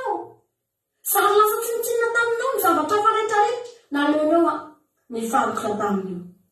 Ravana fotoana izao hibanjinatsika miara-panahintsika na dia misy zavatra azy atao tsy fahotana atao tsy dia mampaninona ozytsika hoe dia maninona koa nefa manao an'izany zany hoe manotana manao zavatra ohatr'izao eny e fa jereo tsara so mahakitikitika miara-panahinao so mahakitikitika ny fiandrasanao an' Jesosy dia mila mandinikitsika raha mila manapa-kevitra isika fa manana ny tanjontsika dia ny ahitany mpamonjy ahitany Mesia ahitany izany fiavian'i Jesosy zany tena tianao Jesosy andeo hoe naratsika ny toepony ty vehivavy ty fa na dia 50 taona azy izy ny teo amin'ny kanja toepony tsy reraka izy nanompo an'Andriamanitra tamin'ny fahazotoana izy. Haleloia, tianao Jesosy. Voninahitra an'Andriamanitra ianao mila fa ampaheranao izany ten'Andriamanitra izany androany. Zavatsika amin'izao fotoana izao dia tsika hanolo tena vaovao indray ho an'i Jesosy androany. Fantatro firy taona izao tsika ry havana malala fa ny olona izany 50 raha kely indrindra miandro teo. Firy taona ianao izao nanompo an'Andriamanitra, firy taona ianao izao vita batisa, tsy mbola misy 50 taona mihitsy eto izao, mbola tsy misy ampy 20 taona akory ary zany izay, mbola tsy ampy 20 taona akory, mbola kely mbola tsy atsasaky ny ihana akory fa izao kosa nefa hiavana malala vonina anao dingana vonina afoy ny zavatra rehetra anamaivana ny zavatra rehetra. Haleluia, fa hanompo an'Andriamanitra mitady an'Andriamanitra ary indrindra hifantoka amin'ny fiavian'ny mpamonjy.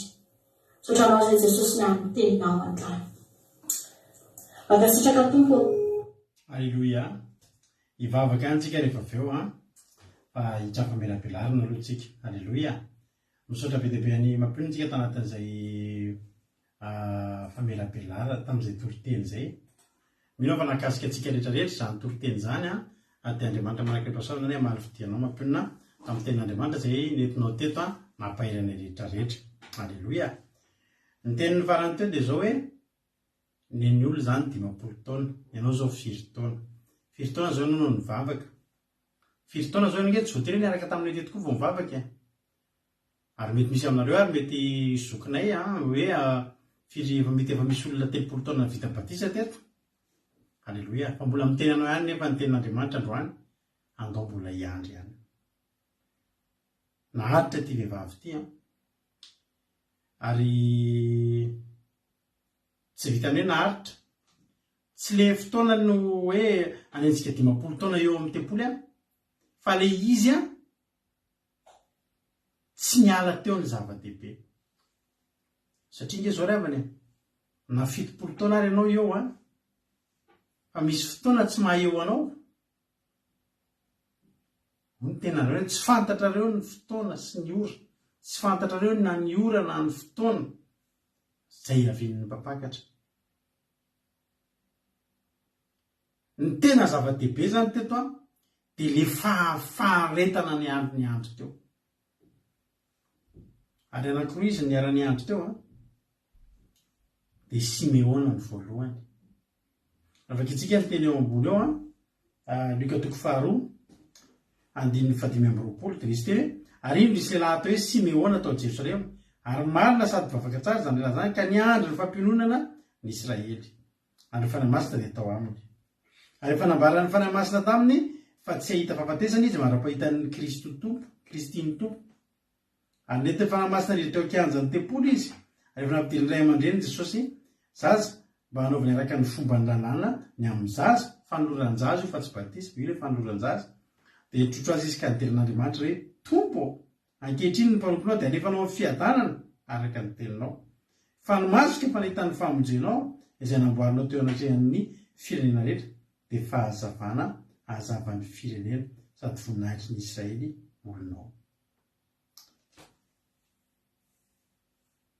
Izay momba ny Simeona niandry ny fahatongavan'ny Mesia, niandry an'i Jesosy.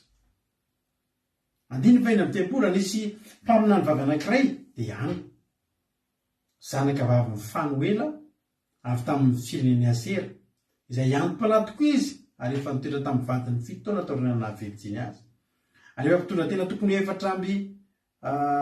valopolo taona ary efa mpitondra tena tokony 4 valopolo taona ary tsy niala teo ankianjany tempolo izy fa nanompo tamin'ny fifadikanana sy ny fiavahana andromanalina ary noditra tamin'izany oro zany izy dia nisaotra an'Andriamanitra ka nilaza tamin'izay rehetra niandry ny fanavotana tao Jerosalema. Halleloia, amen. Tao anatin'izay fotoana izay teto zany i Simeona niandry an' Jesosy dia nandeha lodomandry. Fa eto koa misy ana miandry an' Jesosy dia andeha Sara vavamampary satria ny tena Andriamanitra hoe dia nisaotra an'Andriamanitra izy ka nilaza azy tamy sy nilazana izy lazan'i Jesosy tamin'izay rehetra niandry ny fanavotana tao Jerosalema. Iana zany niandry ny fiavian'ny Mesia dia lasa nandeha nitory teny. Fa Simeona niandry ny fiavian'ny Mesia dia nandeha nody any amin'ny ray. Halleloia. Ny dikany hoe ana dia fahasoavana. Halleloia. Ny dikany hoe ana dia fahasoavana. Ary avy aiza moa izy io? Avy amin'ny foko Asera. Avy amin'ny taranaky Asera izay zanaky i Jakoba. I Asera io dia zanaky Jakoba fa zaza natsangany Lea, vadiny Jakoba izay tsy nanananaka fa dia ny vady tsindrano, ny ankizy vavy moa zany fa tsy vady, ankizy vaviny i Lea, zany hoe izy io dia ankizy vaviny dadany Lea, zany hoe mpanompo vaviny Labana zany dia nampanarahany an'i Lea rehefa nandeha nanambady an'i Jakoba i Lea. Dia Lea moa tsy nitoejaza dia i Zilpa io no nivadiny Jakoba ka niteraka an'ilay lehilahy atao hoe Asera. Ary dia taranaky Asera ity ana ity.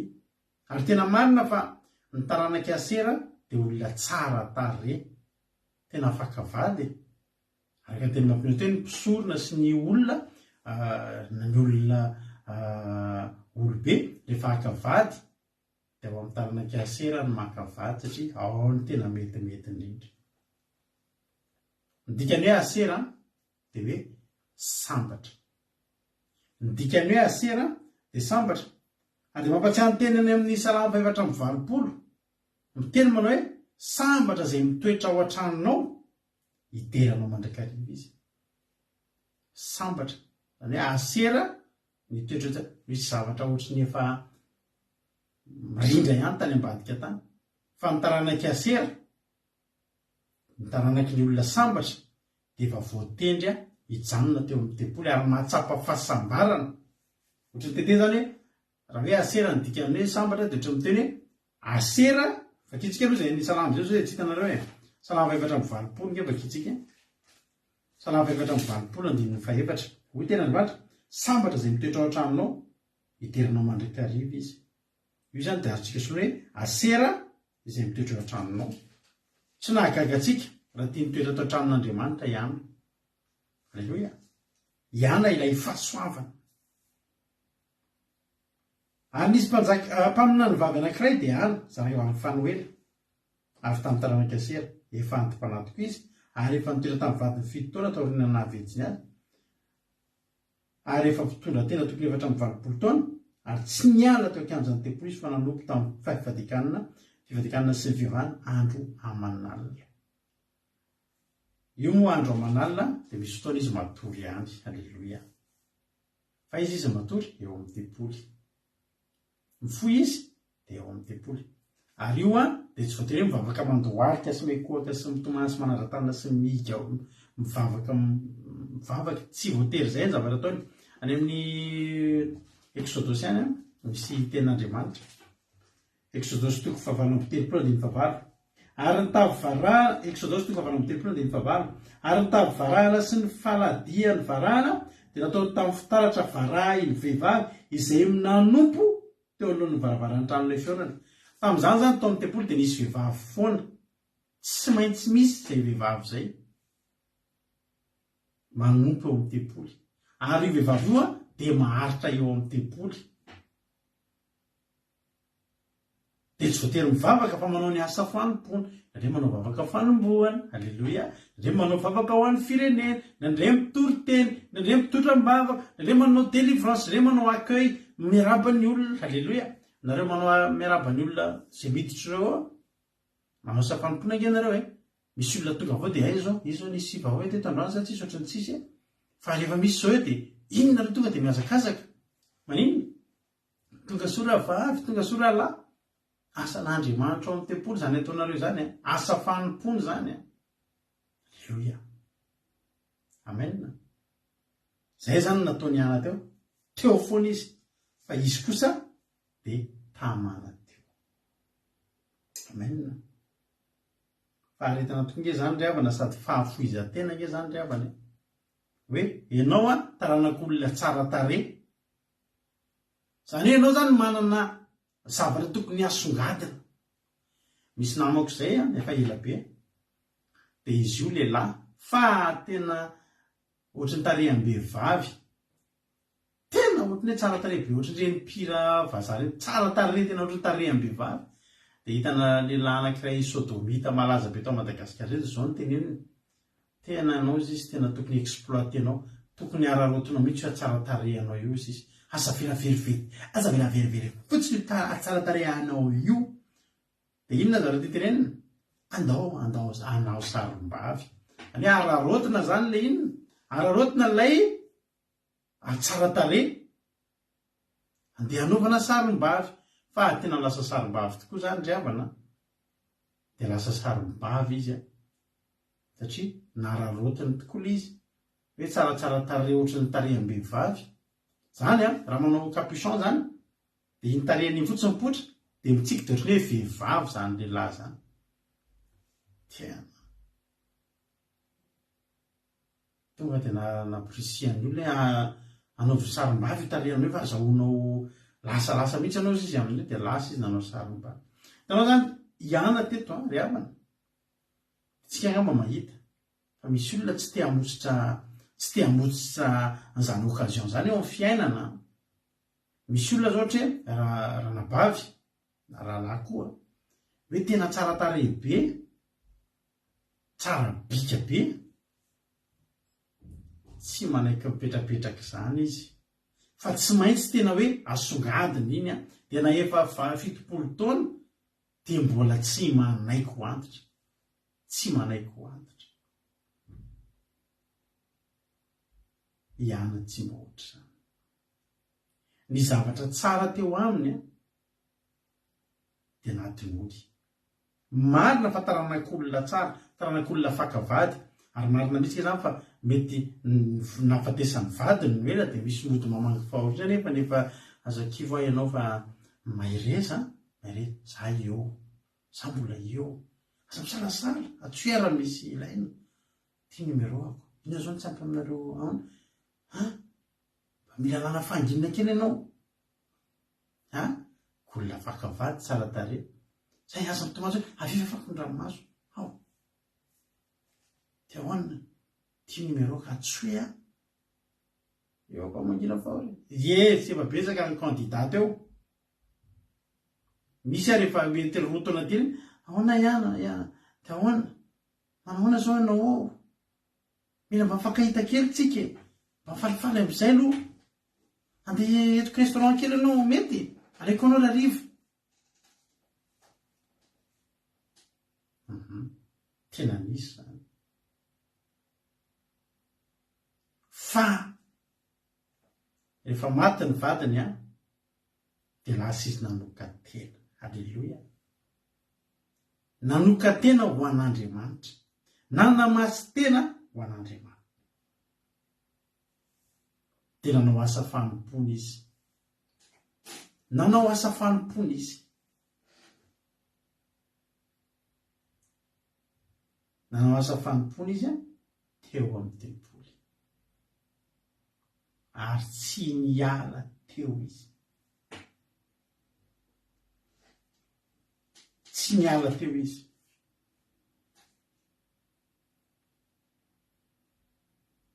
Fa nisy tanjona tao aminy tao. Bataka an'ilay lehilahy teo ambony Simeona izay efa nyteneniny anjely hoe tsy maty ianao raha tsy mahita an'izay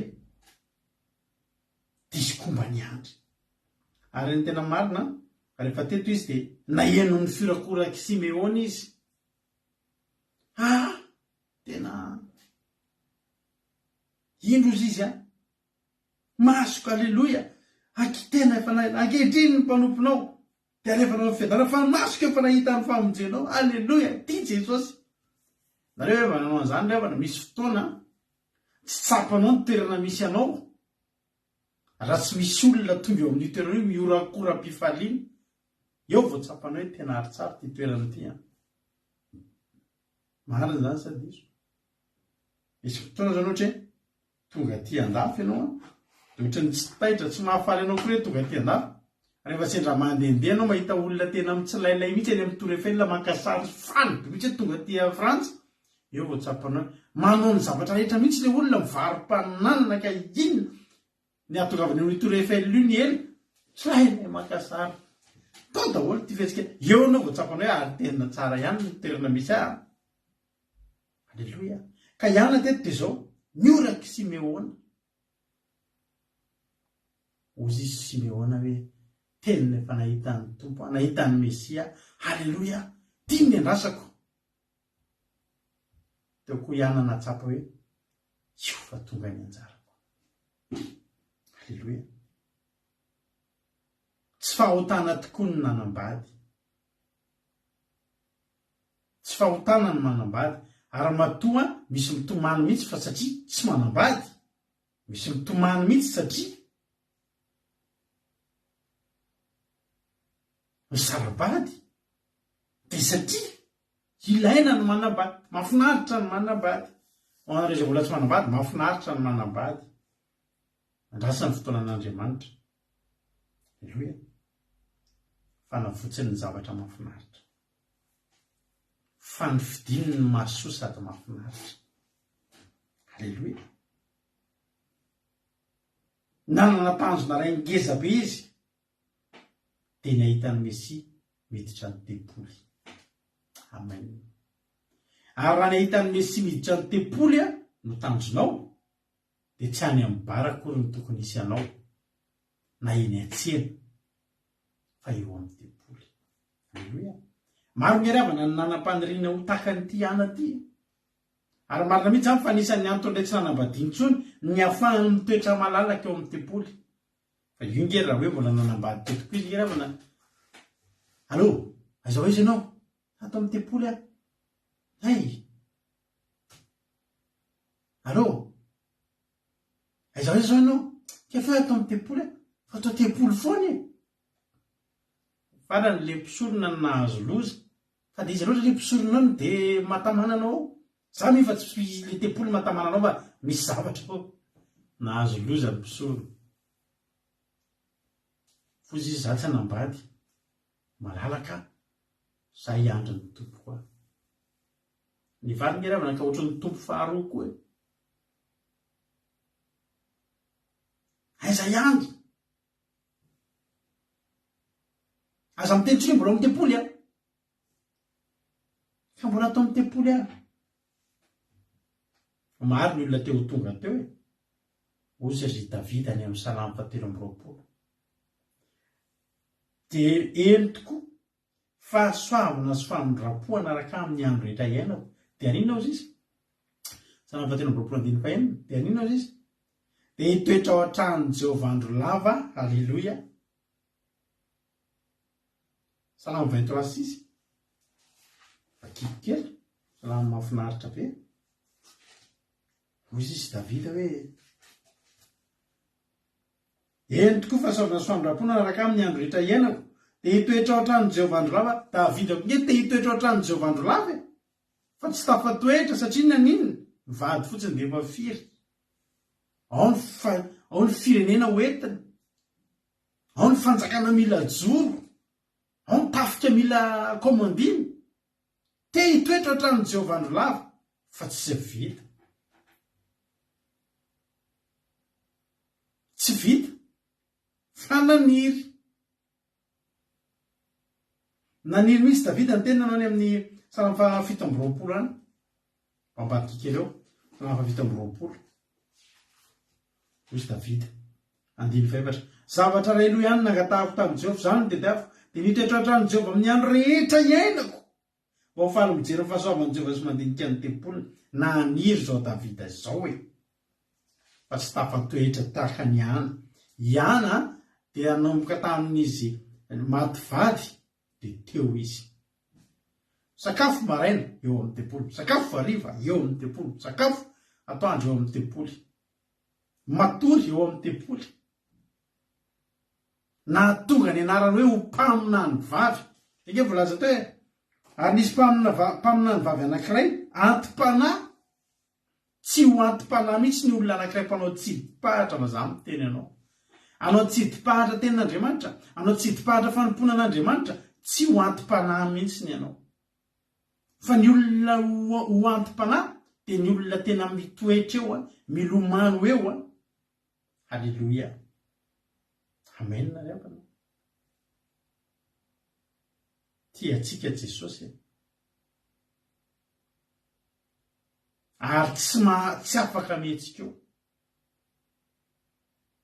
Tsy samy etsiketsika eo satria ny antony dia zao.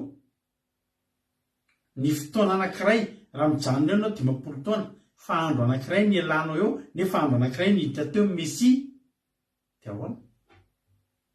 Very ny fotoana rehetrarehetra. Dia mahatsiaro maty antoka ianao. Andramo tena anao, rehefa mba etra ihany aloha ianao, rehefa mba mivavaka ihany aloha ianao, aza mihetsiketsika. Halleluia. Za manapatra aza mihetsiketsika.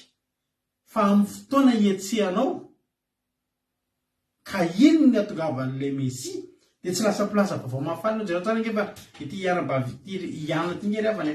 Lasa tena ho ten'Andriamanitra hoe ary tamin'izany ary noho nidina tamin'izany io zany izy hiditra tamin'izany dia nisaotran'Andriamanitra ka nilaza azy tamin'izay rehetra niandry ny fanavotana tao Jerusalema. Lasa nanao inona zany ihany?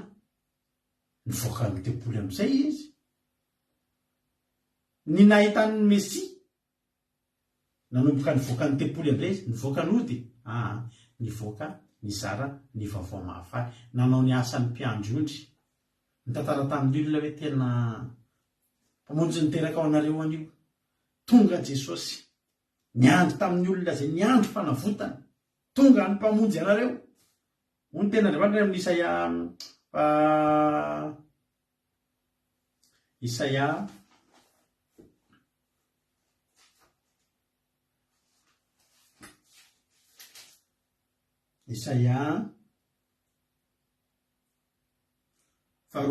2:5. Akory ny atsarana tongotry ny mitondra teny somafaly iria teny-bohatra sady mitory fiadanana, izay mitondra teny somafaly sady mitory famonjena. Eny izay manao an'izio hoe mpanjaka Andriamanitra. Mety mbola ihana koa ny tenena tamin'izay, ihana tsara tareha. Tsara tarehy sy tsara bika. Tarana kasera.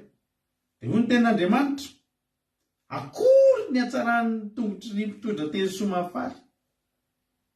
Lasa inona zany ihany? Lasa mpitondra teny soa mahafaly. Tamin'ny alalan'ny inona? Fijanonany teo amin'ny tempoly. Raha tianao nitondra toriteny mahakasika ny olona, teny soa mahafaly, mavesatra sy mafonja, mitoera eo amin'ny tempoly ianao. Mitoera amin'ny tontolon'Andriamanitra ianao. Aza mirate an'Andriamanitra, aza mirate ny occasion ahafahanao manana fifandraisana amin'Andriamanitra. Mifady anina tsika izao. Mifady anina indray zao tsika manomboka androany. Tsy rendrarendry zany. Ary tsy hoe lamody ny mifady anina. Fa isika dia mila manavao, mamerina amin'ny laoniny ny fifandraisantsika amin'Andriamanitra. Mamerina amin'ny laoniny ny hafanam-potsika. Mamerina amin'ny laoniny ny fahitsitsika. Mamerina amin'ny laoniny ny vision atsika. Tsy miova ny vision atsika. Tsy miova koa ny tanitsika. Dia niandry ny Mesia. Niandry ny Mesia. Miandry occasion ray ngeza be tsika eo amin'ny tempolito dia ny fiavian'ilay Mesia fanondroany. Miandry événement ngeza be anankiray sika io. Aza mihetsiketsika sao sanatria iratehan'io occasion ngezabe io ianao. Fa ny olona efatra amin'ny valopolo taona izy mbola teo foana satria niandry événement ngezabe. Aza mihetsiketsika eo amin'ny tempoly fa mila mahita ny Mesia ianao. Ekena efatra amin'ny valopolo taona izy, tany izy vao nisy nahita, tany izy vao nisy nanoratra azafady. Ary io ihany izy voasoratra amin'ny baiboly.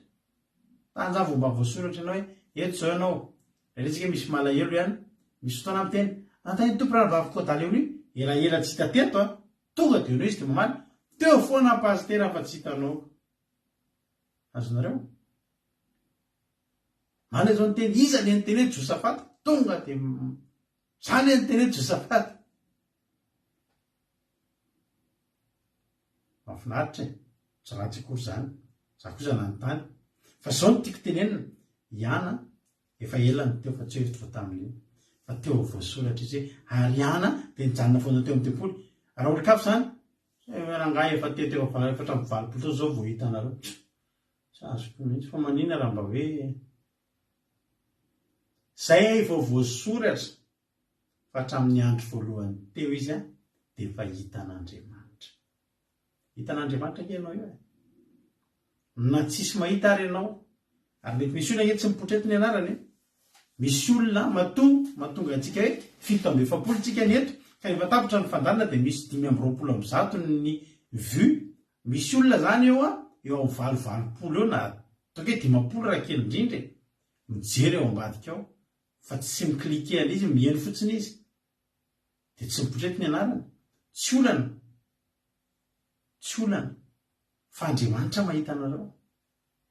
Na tsy voatonony eto koa ny anaranareo, Andriamanitra manonona ny anaranareo an-danitra. Ravana misy zavatra ngezabe andrasantsika. Afoizo raha misy zavatra mitady hanalavitra anao ny tempolin'Andriamanitra, andao lavitsika. Andao tsy maninona marina mihitsy ke ravana zany tena mampiony zany. Atsika reto ke talohan'ny vavasy samy manana zavatra tena hoe tsy avelantsika mandevidrangana amintsika teo amin'ny fiainana hoe niako hoe mba fialam-boliko, ny mba zavatra tiako, ny mba ohatra zao. Samy nanana daholo tsika. Inona ny passe-temps-nao, inona ny fialam-bolinao, inona ny ohatran samy nanana an'izany tsika. Fa ankehitriny hoe tsy mahay mifaly, tena mahay mifaly tsika. Fa le fialam-bolitsika, le fifalitsika mihitsy efa lasa mivadika ao amin'Andriamanitra. Aleluia. Lasa mivadika ao amin'Andriamanitra. Ary tsy ratsy izany. Hoy izy Abrahama hoe tsy andray na taretra na fekapa avy any aminao sao lazainao fa ianao no nampanankarena. Mahafinaritra izay teny izay. Misy olona fantatro izay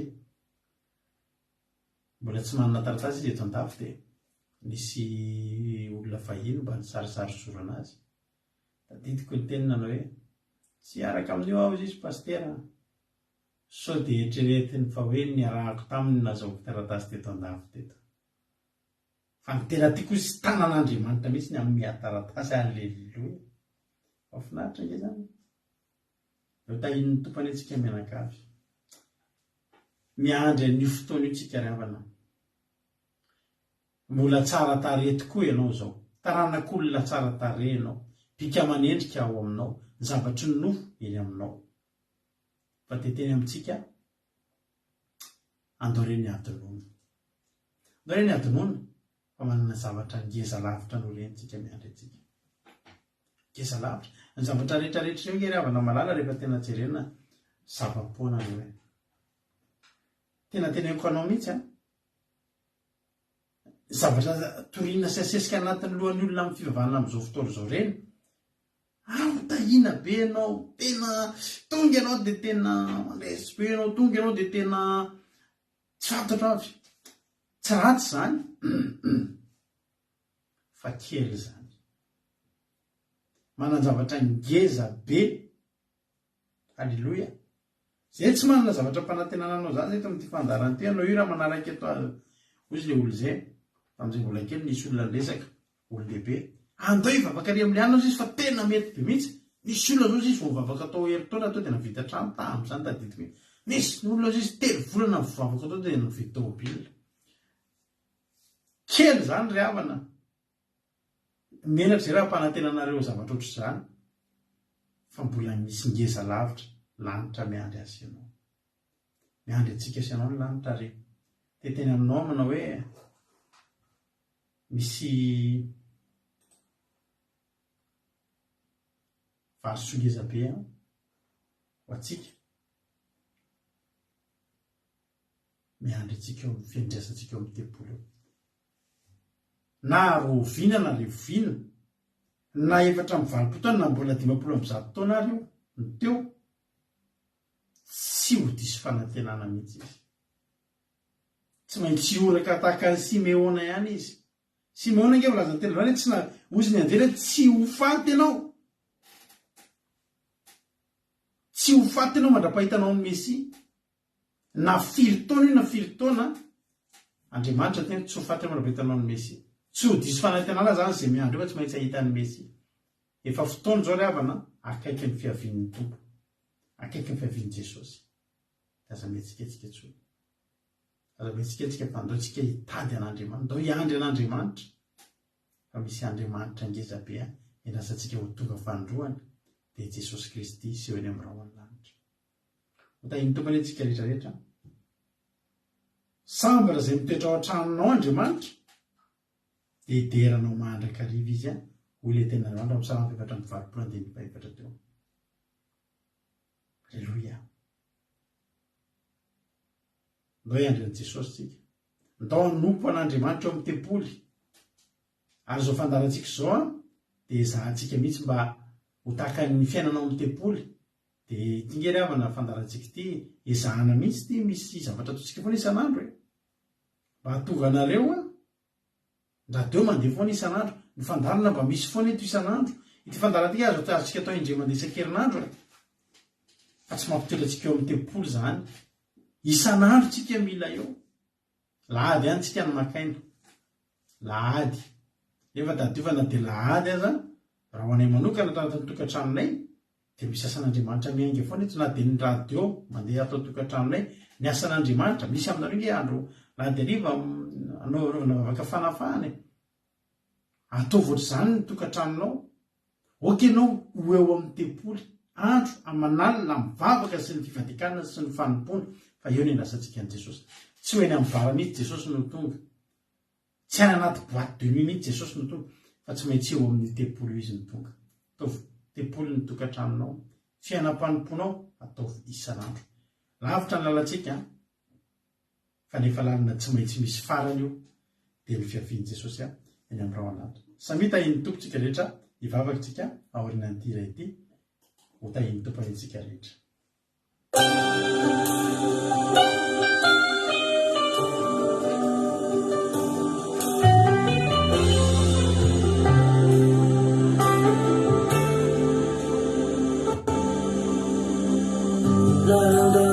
Trano alivao tonga andanitra misy fitsapana be tsy maintsy aretana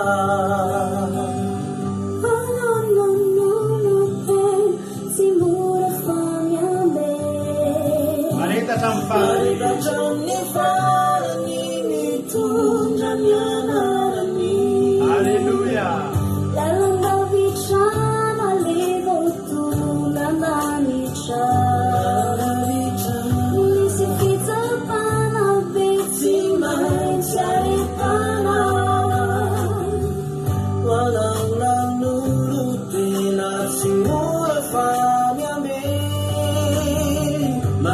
Jamni farani mitundra ny anarany viaja memucha iberindarana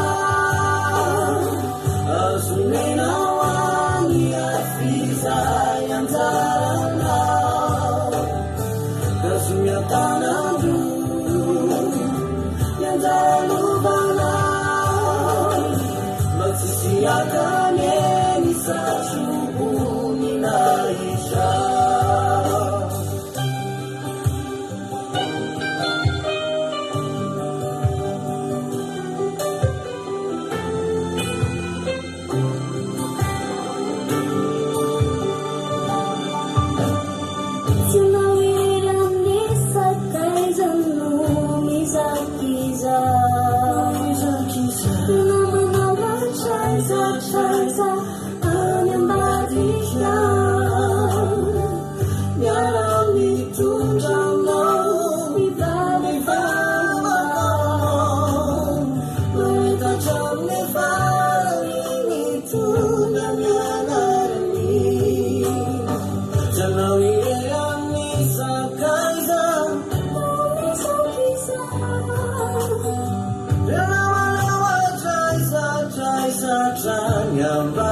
Alleloia.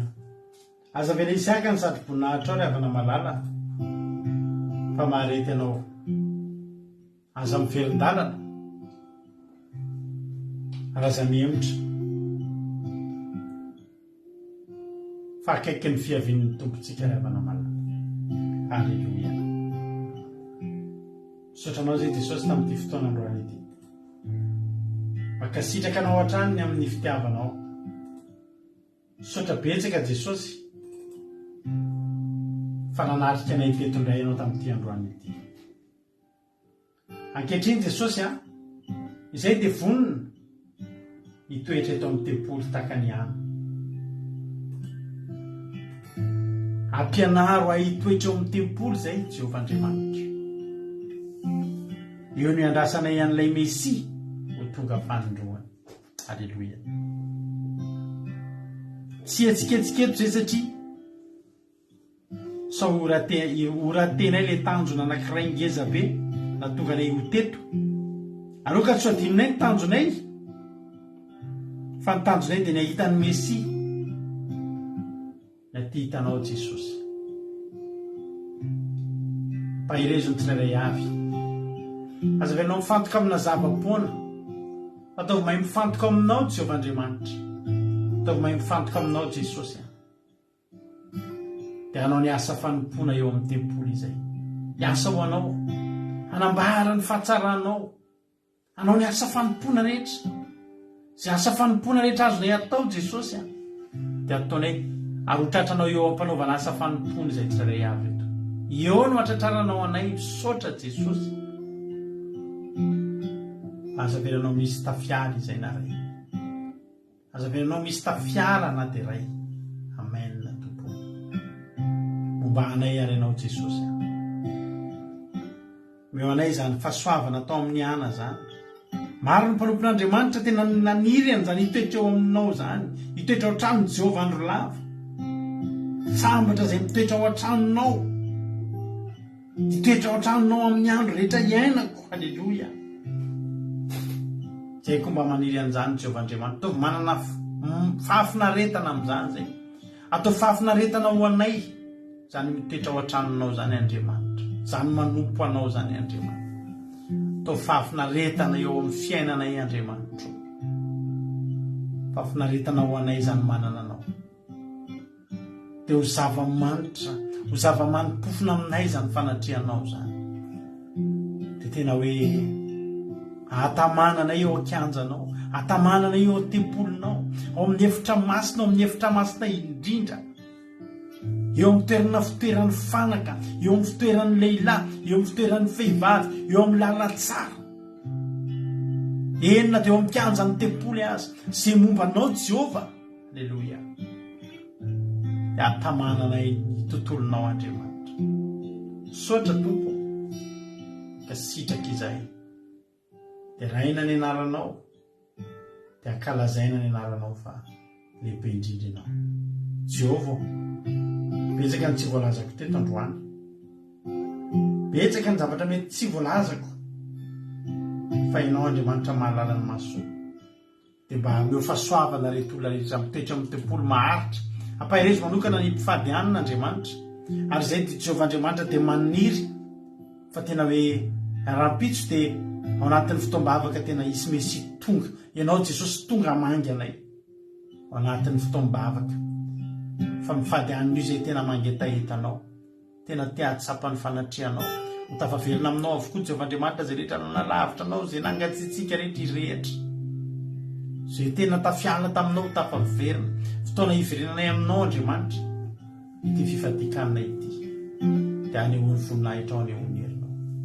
Dia raha saotra ho anao hatramin'izay dia ho mandrakizay. Misaotra Tompo.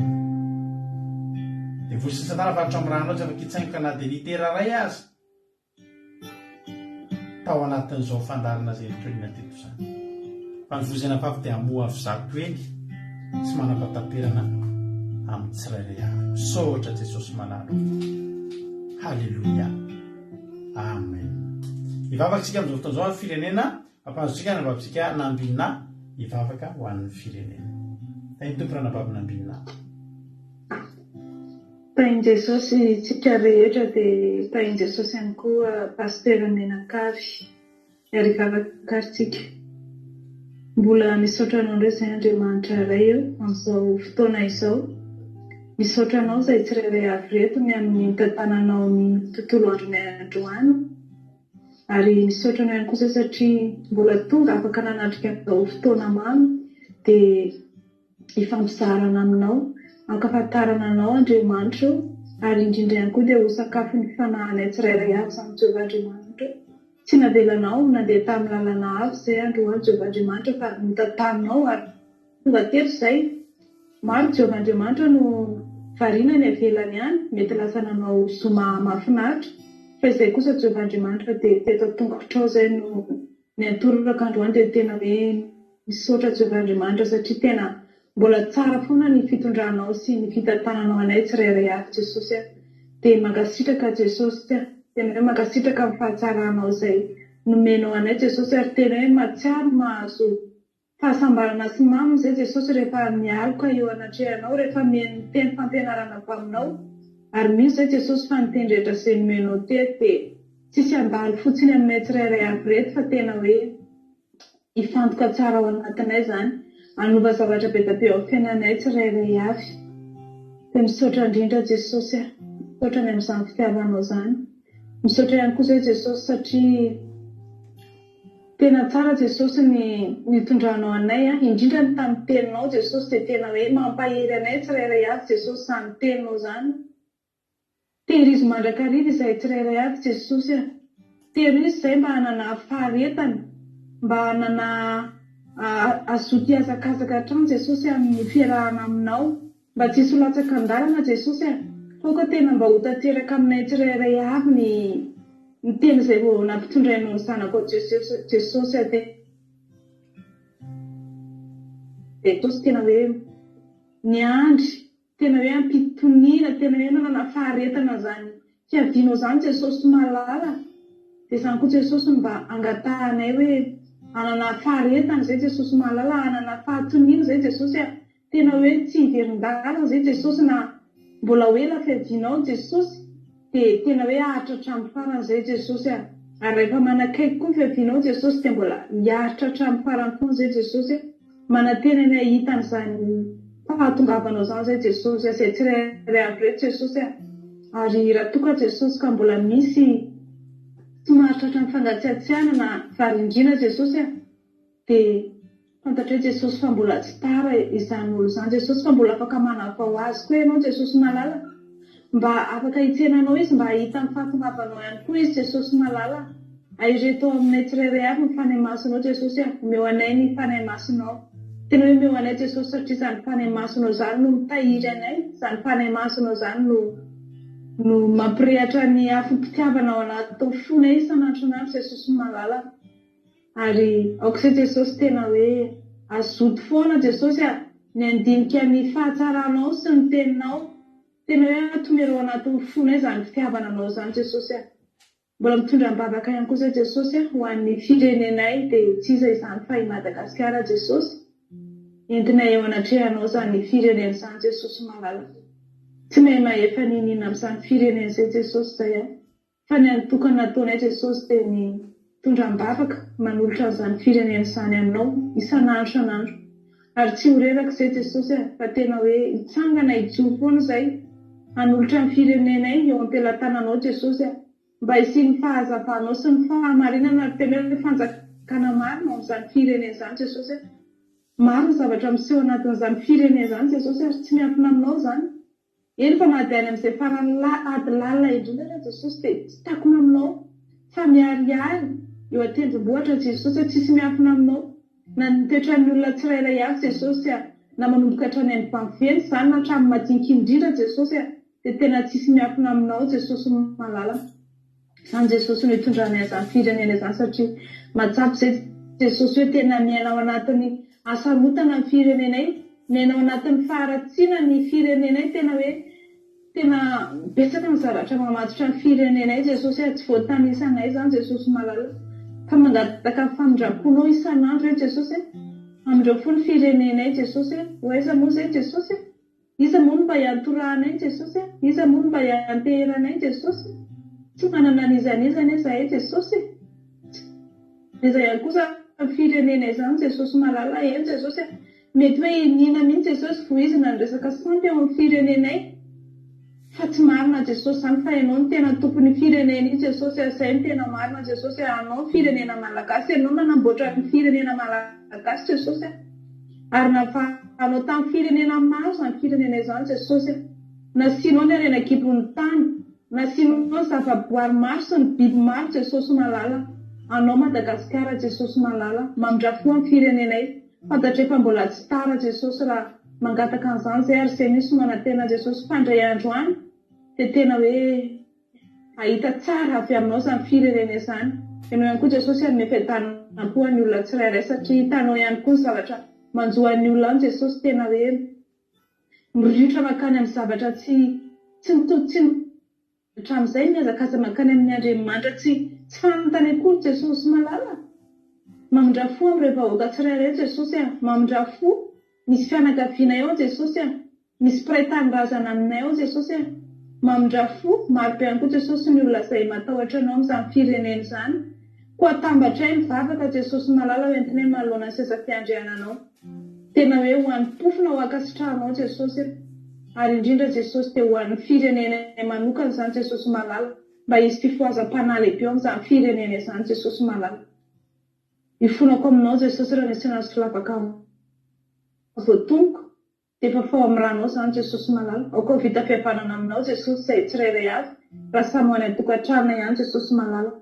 Dia misaotra tamin'ny fotoana izay nomenao Jesosy, tsy tapatapaka ny fotoananay fa tena hoe nandeha tsara Jesosy, dia misaotra satria teo foana ny tananao mihazona Jesosy, satria maro be ny olona mbola tianao ianao izao fampianarana izao Jesosy malala, dia maro ihany koa ny voakasika ny fampianarana Jesosy, voninahitra teo anao irery ihany, anao ny tena anao ny atsara voninahitra mandrakizay. Alleluia, amen. Alleluia. Mankasitraka indrindra andranam-bavitsika nambidinasika tanatin'izany-bavaka matsiro izany. Misaotra anao dia tobositra ny tomofa soavana, dia Jesosy any amaly fidianao. Misaotra ny ranam-bavitsika izay ranam-bavitsika kadaka nitondra vavaka fanombohana, mampionona tamin'ny toriteny, ary ranam-bavy nambidina tamin'ny vavaka firenena. Tapitreto ny fandarantsika. Amlosika amrolanitra Jesosy ka samy tahiny tompo velona ny soamantsatsia dia rapitry maraina tsika dia efa eo neto amin'ny sivy maraina ny commencement kely sy ny famotinana ny toriteny andritra ny herinandro. Ny fitoam-bavakantsika manomboka amin'ny roa sasany rapitry ny live fitoam-bavaka sabata.